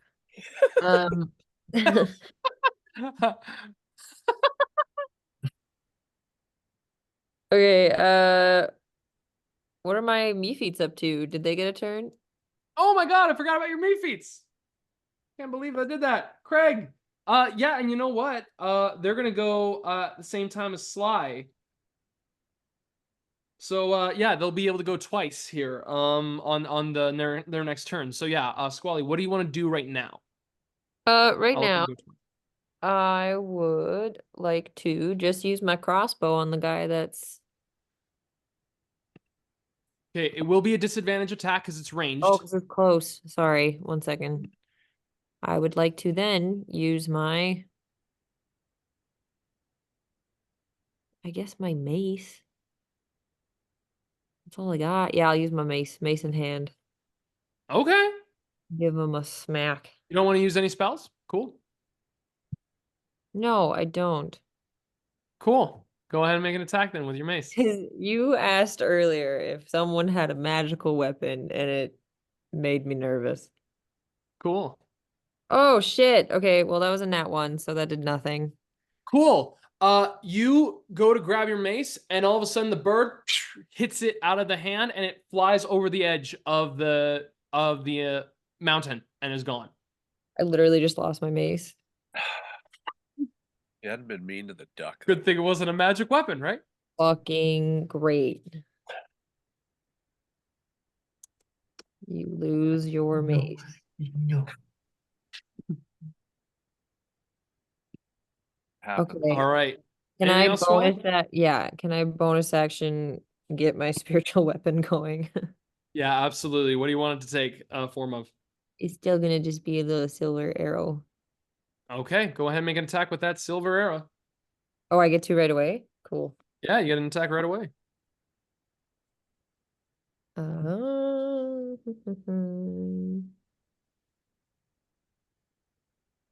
What is happening here? Sorry, 1 second.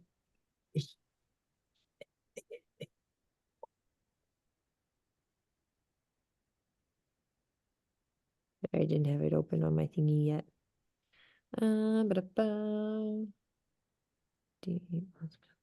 Right, okay. Oh. Um,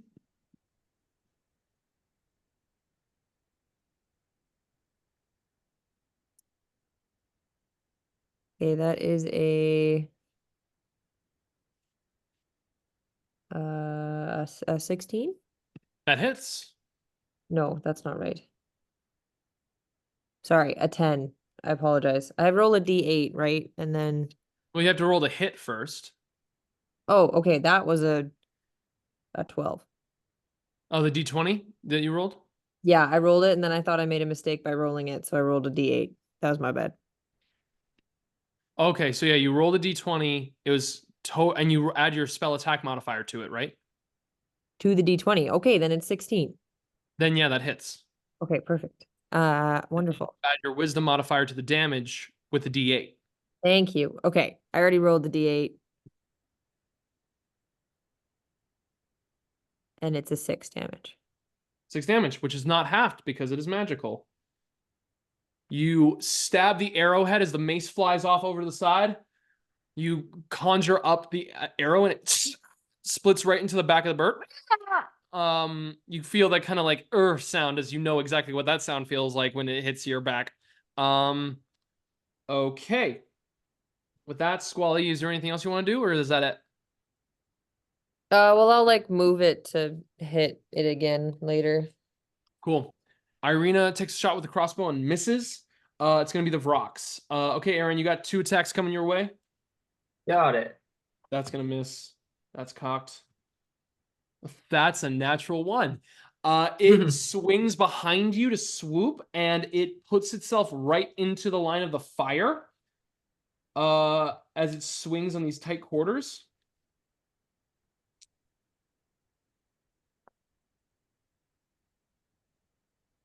Okay.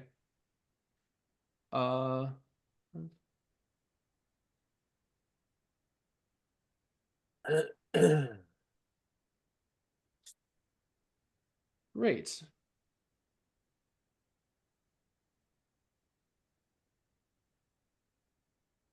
All right, Mathers are.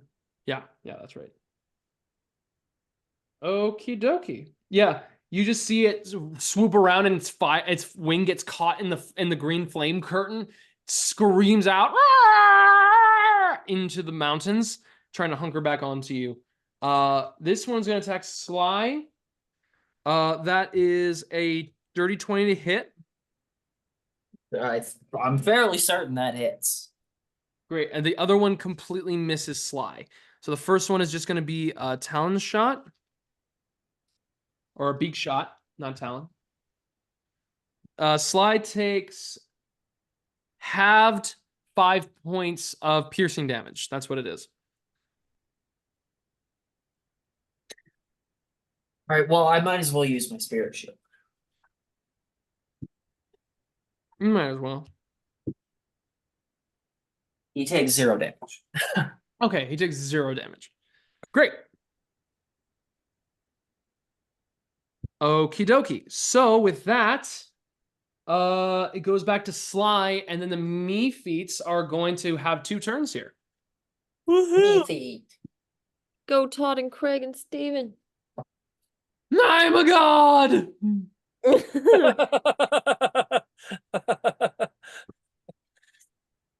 Sly with 17. Hits.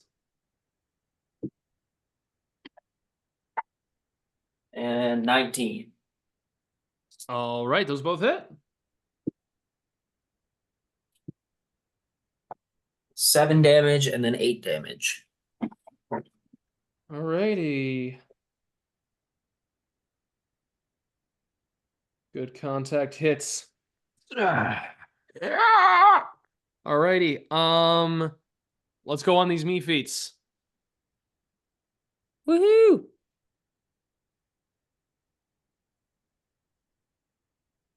Do you want me to roll for them? No, I can. Am I just Okay. rolling? I'm just rolling d20s?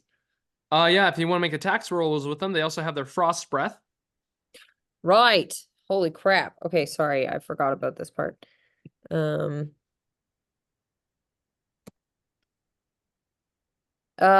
the one where are they? Each, I guess. They'd probably be just like right behind you, essentially. So they haven't engaged in combat as of right now.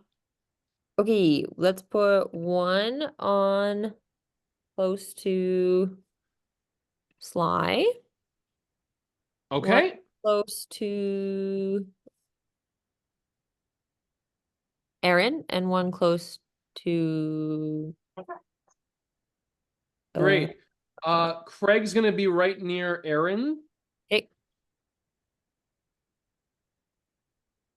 So this entrail floating me feet comes over. Todd with the sunken eyes is right by Sly. And scissor hand Steve is right near you, Squally. Scissorhand Steve will also kind of, because Sly and the one are kind of right in front of me, right? That's the one I just hit? Or is that the one? Yeah, Eren? there's one that you just hit. It is right in front of you. There's one next to you and Sly. Yes. Okay, so Steven, I want to slice. Okay, sounds good. Make that attack roll. Do they have any like +3. +3? Okay, does a 11 hit? Nope, does not. Okay. You said Craig was with Eren and Todd was also by Sinai. Yeah. Todd, let's do the eye frost breath. I gotta roll a dex save. Yeah. That was my frost. My special die. That's a success with a 14. So they take half damage. You roll 2d4. The one takes 2d4 and takes half that. And then it's reduced to a quarter because of other stuff. Okay, 4, so 1. Yeah, they take 1 point of damage on that. What damage? That frost Gonna breath block is down with the real, wings. real frosty. All right. Now Craig. There's a nip in the air. Craig will go for a claw. Okay, 14. that misses as well. Craig flops around with his entrails at this moment. But they get a second turn. So Todd, you get to roll a d6. If you roll 6, they get the breath back. I got a 5. Okay, he doesn't get his breath back, but they get another turn. So yeah, what do they want to do? Okay, Todd will slice then. Okay, 14. that Oh. misses. Look. Oh, Oh, Lord. My cat just fell off the table. Poor girl. Holy, she just like, getting out of the way of Todd's attack. Meh. I think she might have hit a candle. I think she's okay. No, just kidding. Okay. Oh, my house Craig is gonna try claws again. Okay, 15. that hits. Yay! That just hits. How much damage? What are 1d4 slashing and 1d4 cold. +1 though? 1d4 +1? +1 slashing, yes. Okay, so 4 for slashing Okay. damage. And 6 for cold damage. It's a d4 for cold damage. But it says +2. No, +2 in brackets 1d4. So you're rolling a d4. The average damage between that is a 2. So that's what it's meaning by that. Oh, 4.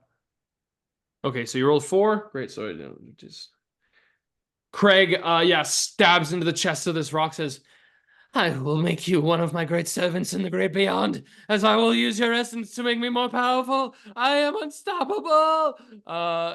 And what's Steve doing? Oh, silly Craig. Steve will try to I was gonna say try to blow him, and that's not what I meant. He's gonna use his frost breath. Steve casts blowjob.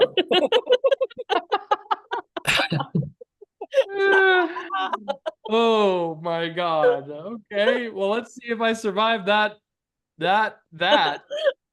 18. That's He succeeds on the magic weapon? blowjob save. It's not super effective. It's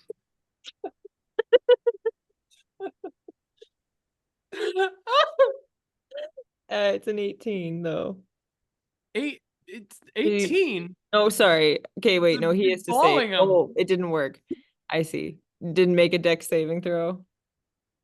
So he rolls a 2d4 and it's quartered.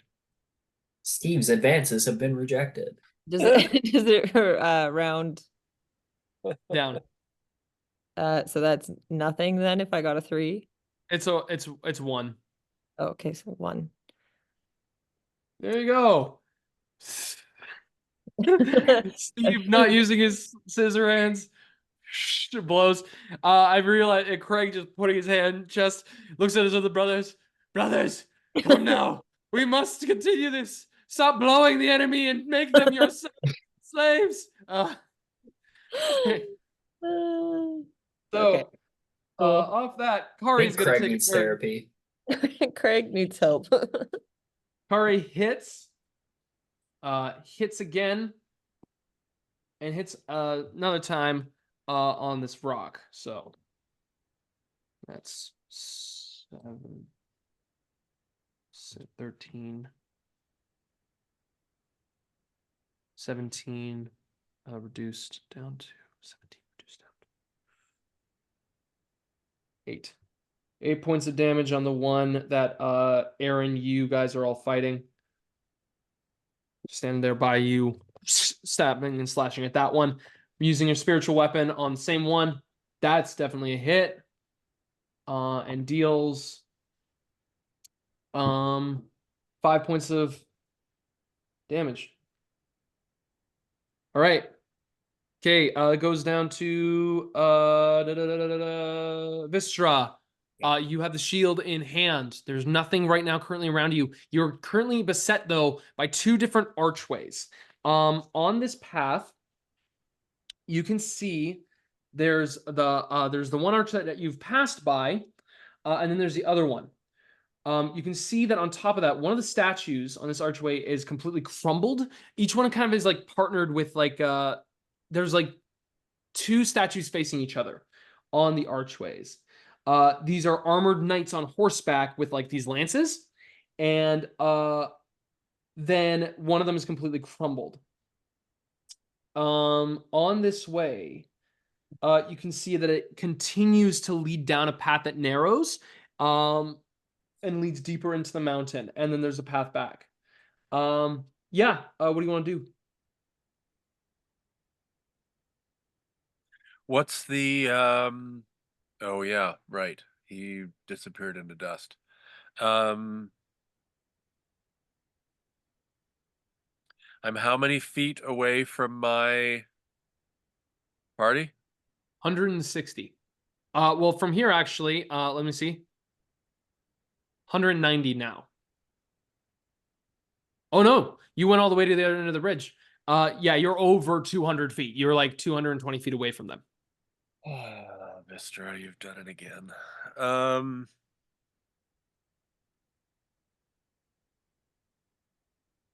But I can see that I can obviously see they're battling Vrox. You can't see them right now. They're far away. You can hear the howls and wails of creatures. But you'd have to run a few hundred feet to be able to see anything, and then you would just kind of yeah.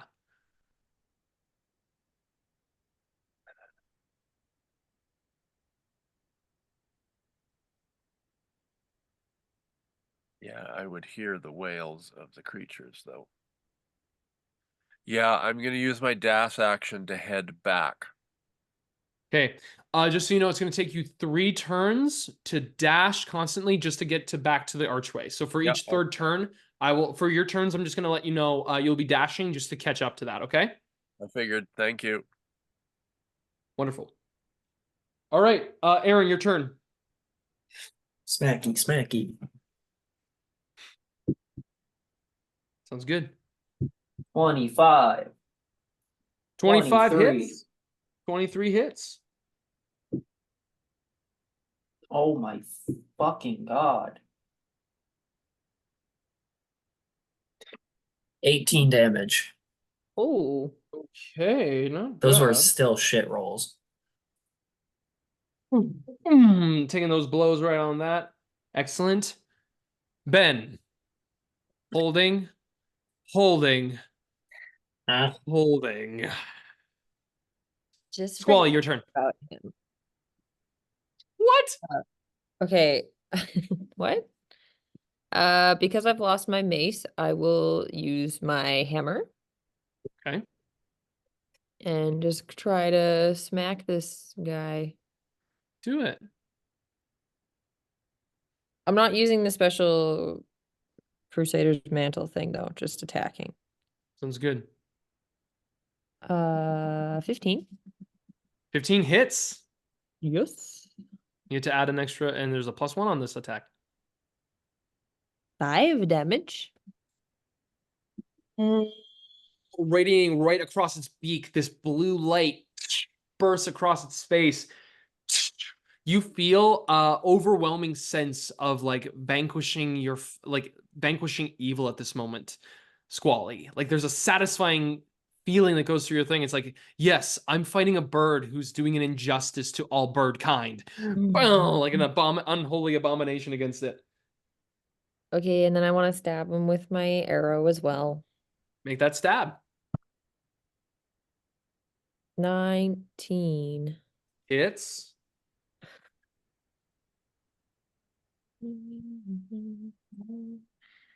Uh, 7 damage. Nice. Impales right through it. Amazing. Irina's gonna take a shot with crossbow. That misses. Kind of like making contact and just it's completely evading. Okay. The rocks go. The one by Kari and Eren. I need everybody here to make a Constitution saving throw. And that is including Ben. Ben fails.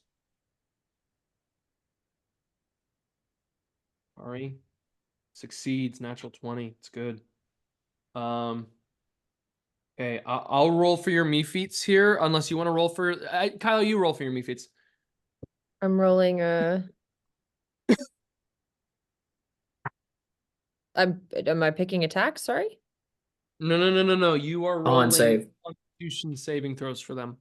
Oh, what do they have for They have 0. +0? Lovely.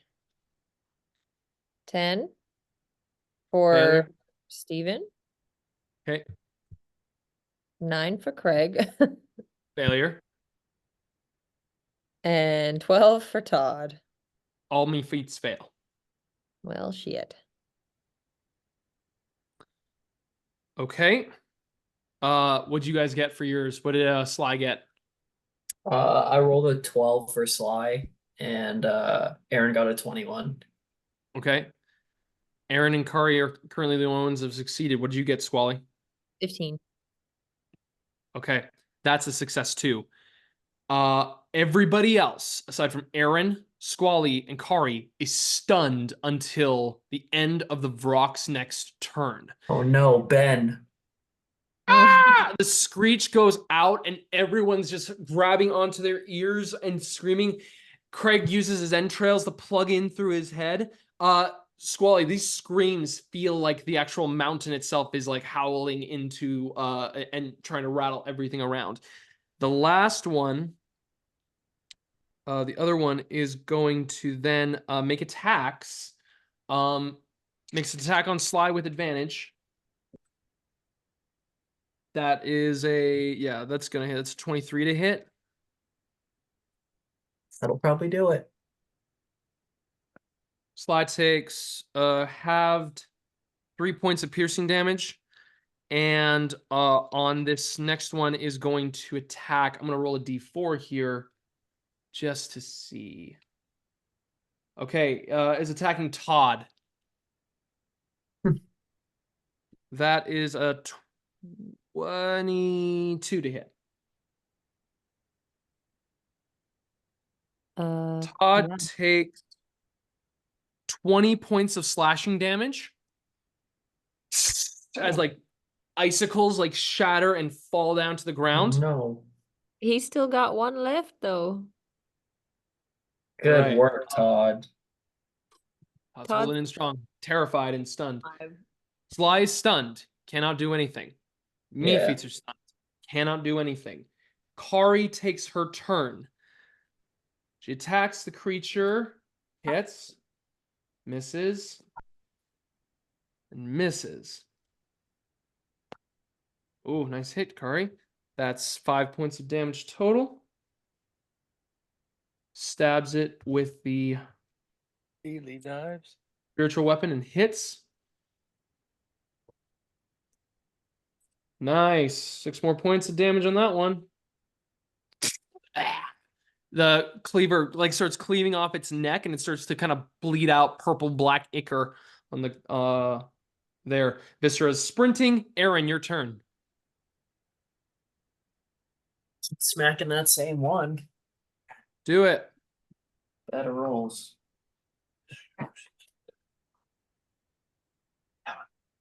Oh, 14. Misses. That'll be 25. That'll hit. That'll hit.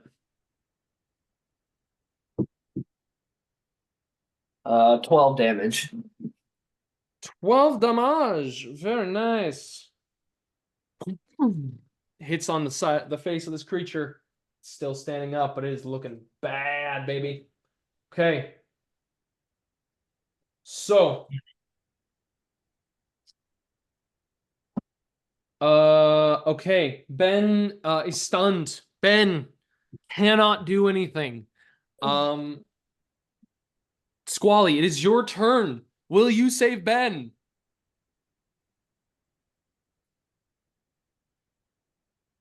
Save Ben or I'm gonna kill myself. Literally, Ben is gonna die the second he gets out of that cage.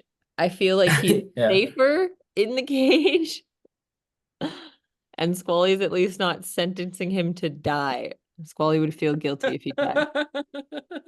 Squally is not letting Ben out of the cage. Be free, Ben. Okay, well, it's your turn. Okay, hammer time. Dun-dun-dun-dun, dun, Do it. Ba. ba-ba. That is an 18. That hits. Woohoo! Bonk. 8. Oh, no, just kidding. I rolled the wrong one. 4 damage. There you go. And then I'll stabby with my spiritual dude. You stabby with your spiritual dude. Ooh, 19. Oh, that's gonna hit. Oh, that's only 4 damage. Okay, hey, that's 4 damage. It's not negated. Just keep smacking on these birds. Irina is stunned. The Vrox take their turn. Okay.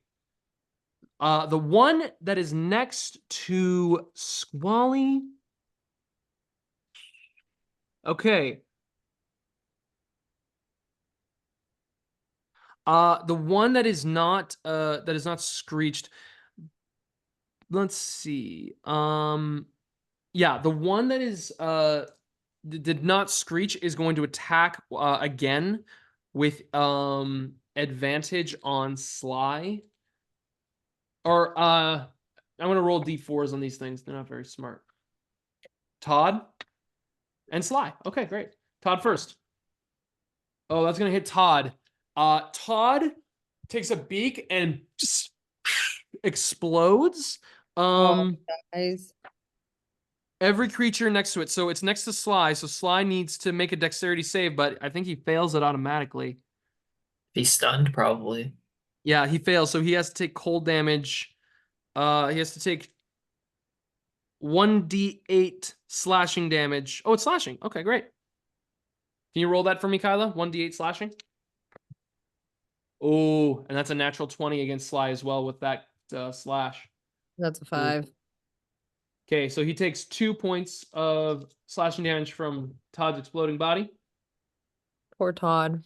Rest in pieces.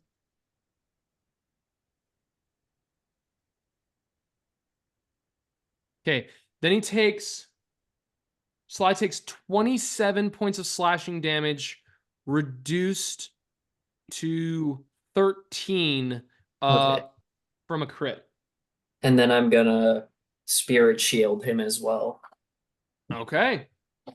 Oh. Oh. Oh, no, buddy. 3 damage.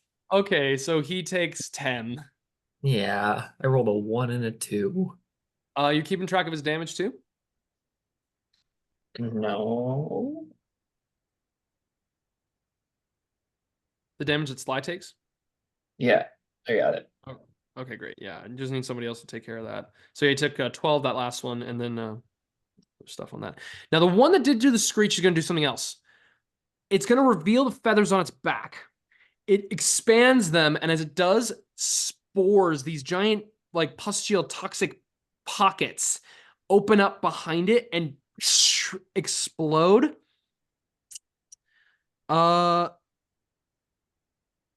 Everyone except Irina and Ben needs to make a Constitution saving throw. Don't forget your D4. Yeah, don't forget your D4s. Kari failed that one. I got 12. Eren and Sly both got 18. Okay, Eren and Sly succeed. So you guys are not poisoned. Did you roll for your me feats? No. Okay, roll for them. 13 for Craig. 7 for Todd. 13 for Craig. That fails. 7 for Todd. 7 for Todd. Or Oh, sorry, Todd's not dead. Todd, Steven. They both failed. They are both poisoned. Todd definitely failed. Yeah.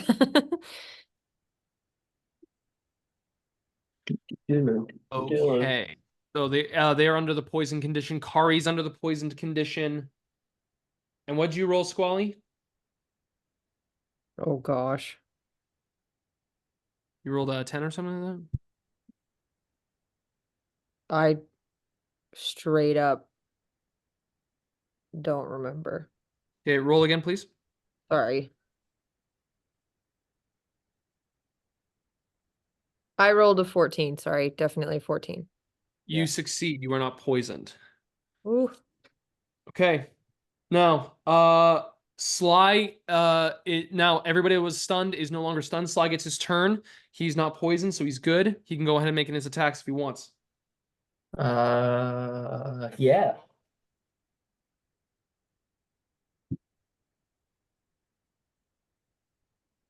Is it okay? 16 and dirty 20. 16. Those both hit. Yeah, those both hit. Pretty good. And 16 total damage. 16 total damage. Very nice. He comes out of the stun and attacks, putting his swords into the creature. Oh yeah, he can also attack with his tail. Yeah, he can attack with his tail as well, as a regular attack. He can't do it as an extra attack. He can do it on his turn. And it's magical damage with that. Okay. Okay. Craig good to and know. Steve get to go. What happens with the poisoning?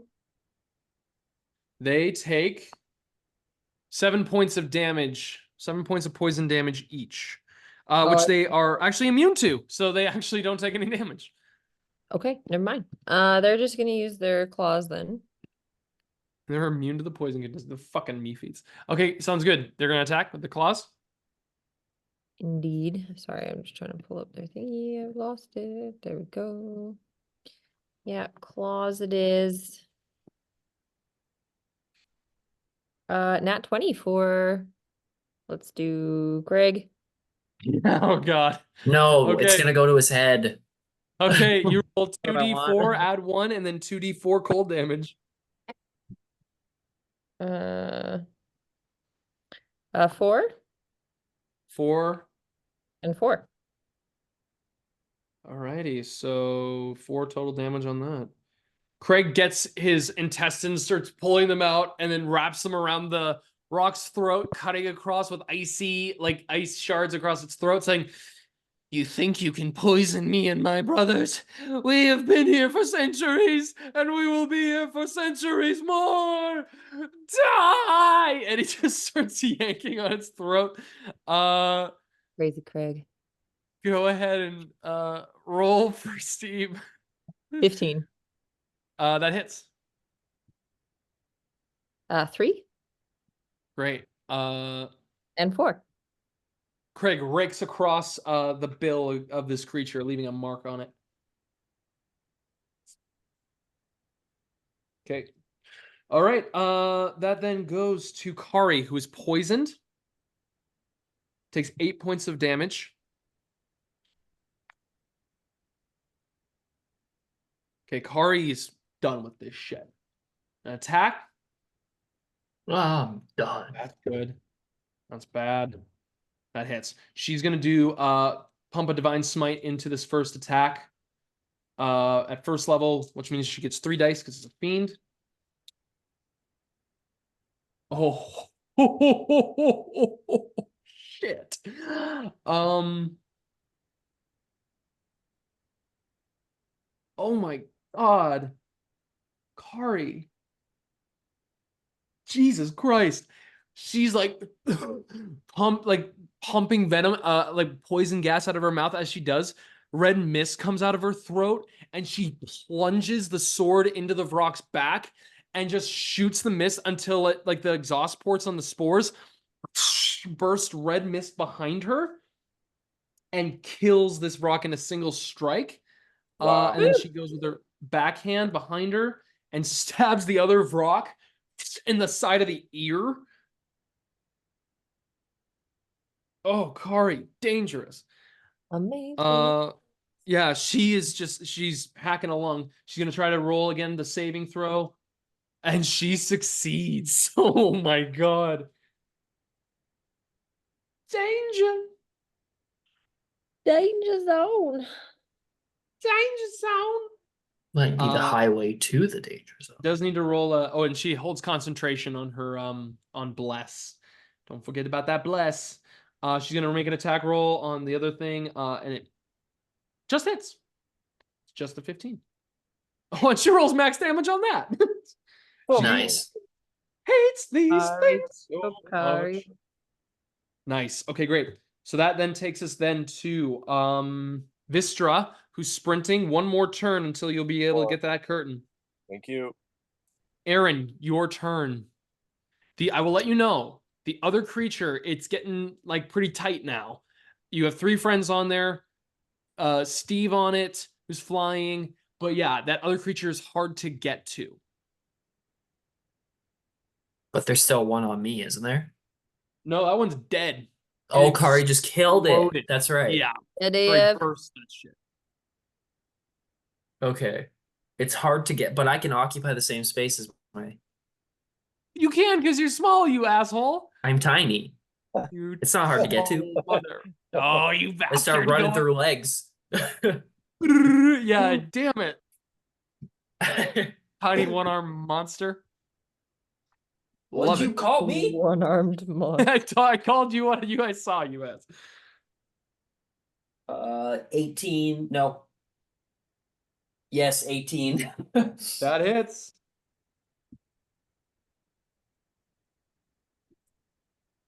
And 18. Damn. It's both hit.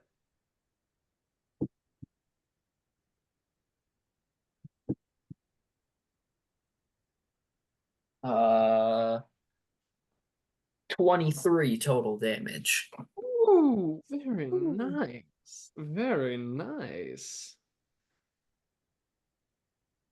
You slam right onto the ground talons and bring it right back up into their beak. Bing! Like kind of like right up underneath it.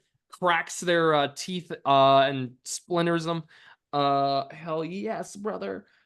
Ben does something different. Ben is going to kick their feet Cast back fireball. and goes wah, wah, and is going to pay attention to the ground.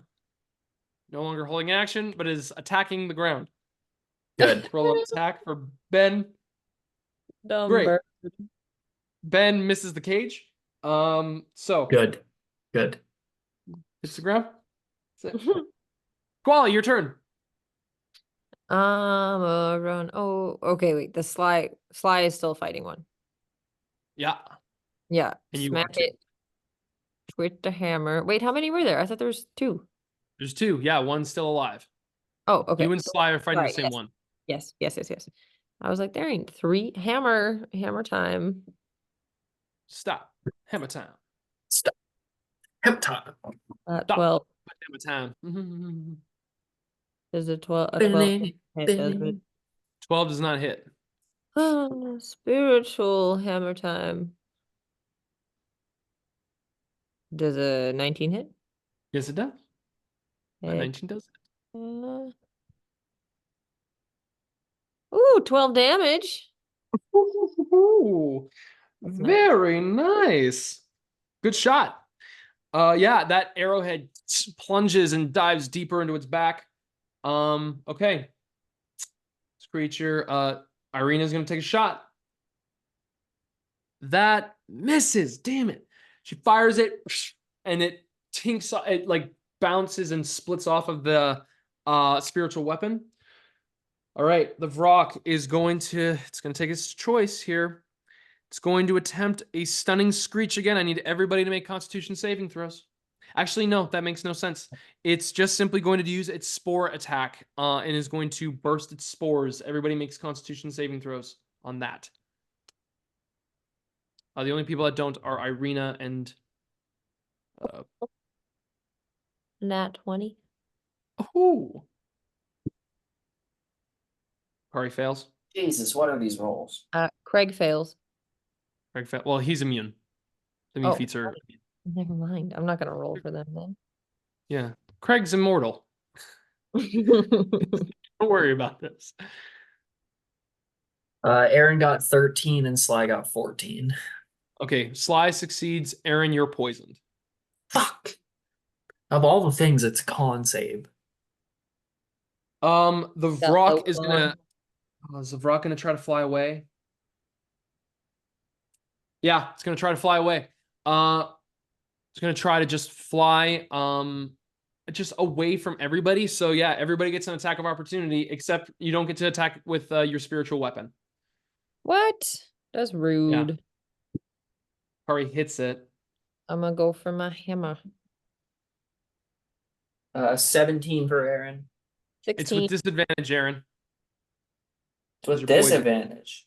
You're poisoned. Okay, 17's the lowest. Okay, that it still hits. 16 for Squally. Emma. That hits. Yay! And let's see. And your and Mephits get an attack of Sly- opportunity too. One Sly damage. got 25. Your hammer gets a +1, so it's 2 damage. 2 damage. Does it? Oh yeah, it does. Sly did 9 damage. Ooh. And Eren did 14 damage. 14 damage. Damn. Okay. Does 12 hit? 12 misses. And only Steve gets to do it. Craig's not adjacent. Oh. So the creature begins to take off. As it does, Kari strikes it in the back. Sly takes up one of his swords and sticks it in the leg at the same time. Both Kari and Sly's short swords dig into its talons. Eren, you're coming up here with Squally, and Squally, you lift up with your hammer on one hand, Eren, you with 2, and you both smack the Vrock off of the swords that Eren and or that Kari and Sly have dug into its legs. They split the legs as it begins to fall, and it just careens and begins to spin, going down into the fog down below the mountain as it dies. Woohoo! Murder. Wystera, you begin to run up this path, and you can see the curtain of fire is still up in front of you. But yeah, no more screeching. You just hear the of a creature falling down into the depths below the fog, Along with my mace.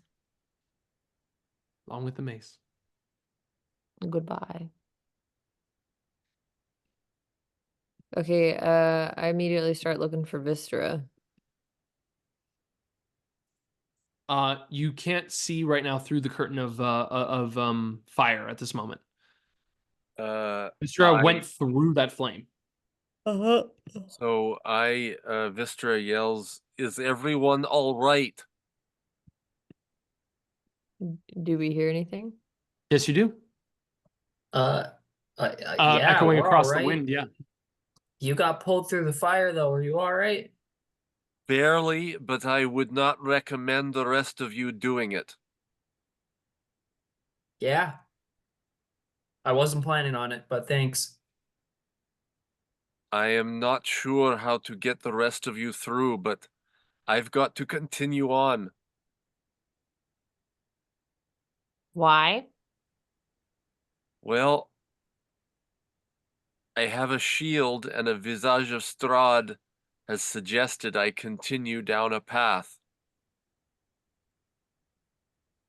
Oh, that sounds like a great idea. It's a nice shield. I'm glad that Strahd gave you a present. Well, I'm not sure it's Strahd, but it's Just a visage of him. a visage of him, yes. Sounds like Strahd. True, but I am, except for the going through the fire, so far undamaged. It sounds undamaged. Well, I have taken some fire damage, of course, but nothing else has attacked me over here yet. It still sounds like we need you over here to find the light sword, and Strahd giving you presents is a bad idea. Yeah, why the Well- heck would you want to pick up a random shield that you just found from a visage of Strahd? Like, Vystra, we talked about this. What are you doing? I am- Also, can you look? Is there like something that can maybe shut the fire off on your side now that you're through? Very well. Do I see anything? You can make an intelligence check, straight intelligence roll. You don't have any tool proficiencies. Okay.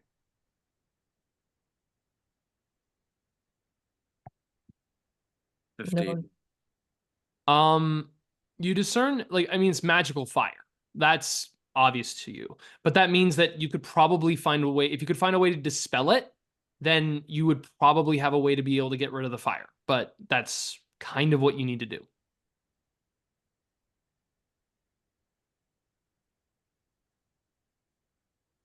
You find a way to bypass the actual gatehouse, but like if you don't have climbing equipment or any of that, it'd be tricky. But yeah, dispelling the fire is kind of what you need. This seems really ridiculous, Vystra, and we just worked this all out together. And you've What am gone I? off on I your am own. attempting to go after the sword. I don't think that's where the sword is. Well, where do you We think it definitely is? need to stay together is all I'm worried about.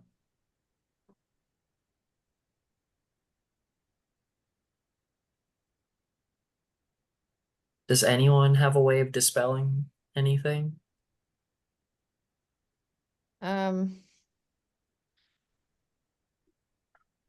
Not dispelling fire. I mean, I have a wall of water, but I don't think this fire can be. I have, well, one moment. I do have dispel magic. Is that what we're looking for? I think so, because I think it's magic fire. Okay.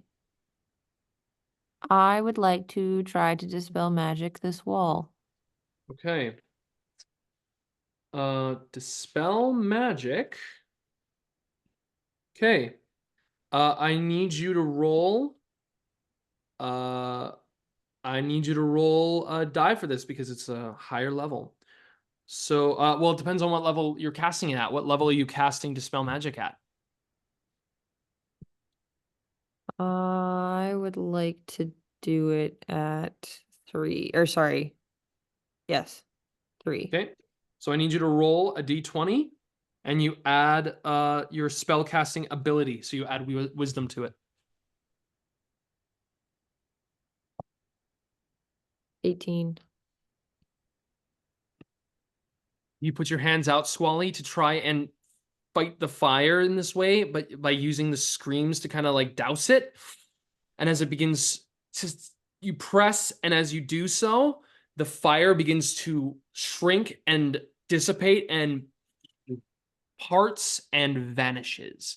All there is a faint greenish hue, and that's all. Nice.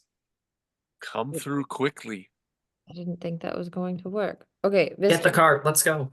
Bring the first cart. off, how do we know this is the right way?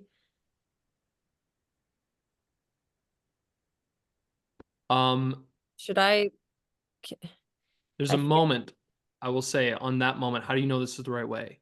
there's a moment when Kari sees you, Wystera, looks at the shield, and she says to you, "How did you get that?" This is the shield that was given to me by the Vigid. Rushes to you and grabs it from you and pulls it off of you so hard that it almost takes your arm off. Ow! She looks at it.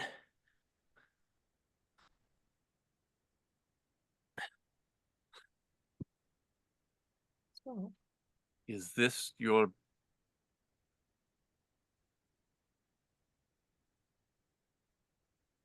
Drinda. She's a friend. It's a paladin of the Brass Dragon Queen.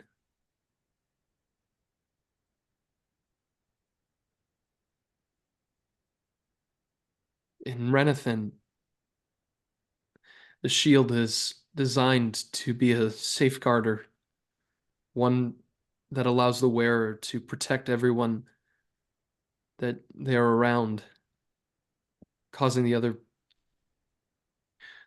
wielder to be attacked if they're ever snuck up by assassins or anyone tries to attack them from a distance. It was always important for the dragon to be the subject of vitriol and not her subjects.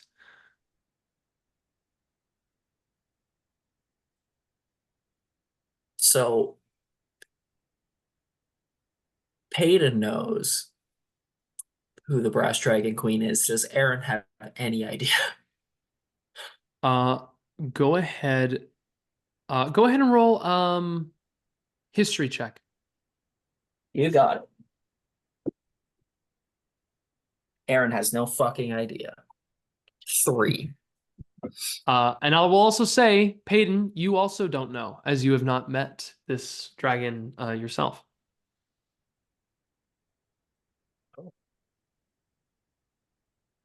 I maybe we're thinking different people, but Yeah, brass is different from bronze. no, I'm not thinking. I'm thinking of something else. Oh, you're thinking of something else. Oh, okay, cool. I thought you and I were thinking the same thing, but yeah, great. Serious moment back. Well, Aaron's gonna ask, who's the Brass Dragon Queen?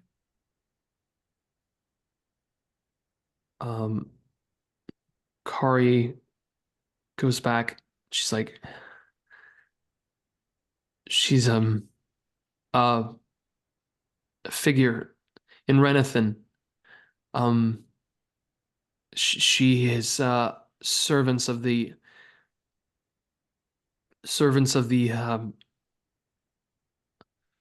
I'm sorry. And she kind of like takes a second and she's just like, huh. And she's just like Aaron? dizzy and goes to her knee. Yeah, Aaron's gonna walk up to her and like Yes. grab her, make sure she's like steadied because Oh, thank she's you. on a knee, so I can just stand there and just ask, are you okay?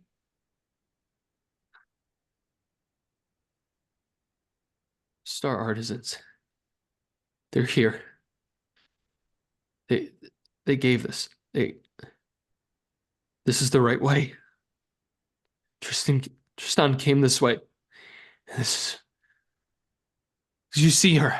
Did you see Drindath? Did you see anything? Wystera, No. what did you see? No, all I saw was this visage of Strahd from a painting.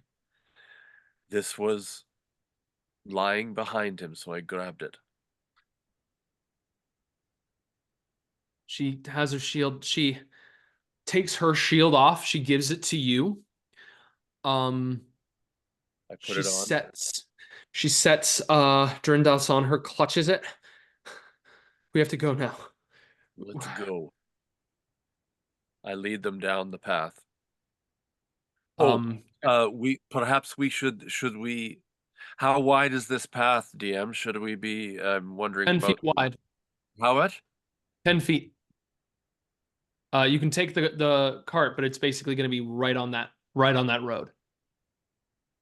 What do you think, Kari? Do we take the cart or leave it here? I'm gonna fucking march through this place, but you guys please make the decision. I'm not gonna make the one that's best for all of us. I say leave the cart. And I look at Squally and Eren. And Sly. I think That makes our means of transportation a lot more difficult. I think we need to bring the cart. you sure it will not slow us down? I think it'll speed us up, Mm-hmm. at least till a point where we don't think we can use it. Okay. Kari, Ha. it'll move us faster. Let's save our energy when we need it. Okay. I hop back into the cart and yell, Drovash. Okay. Horse is summoned. Everyone loads up. Kari is shaken. You guys begin to travel. As you get out on the bridge, feels a shift. You can feel it shaking. Kari says, "Stop, stop, hold," and she looks out onto the bridge.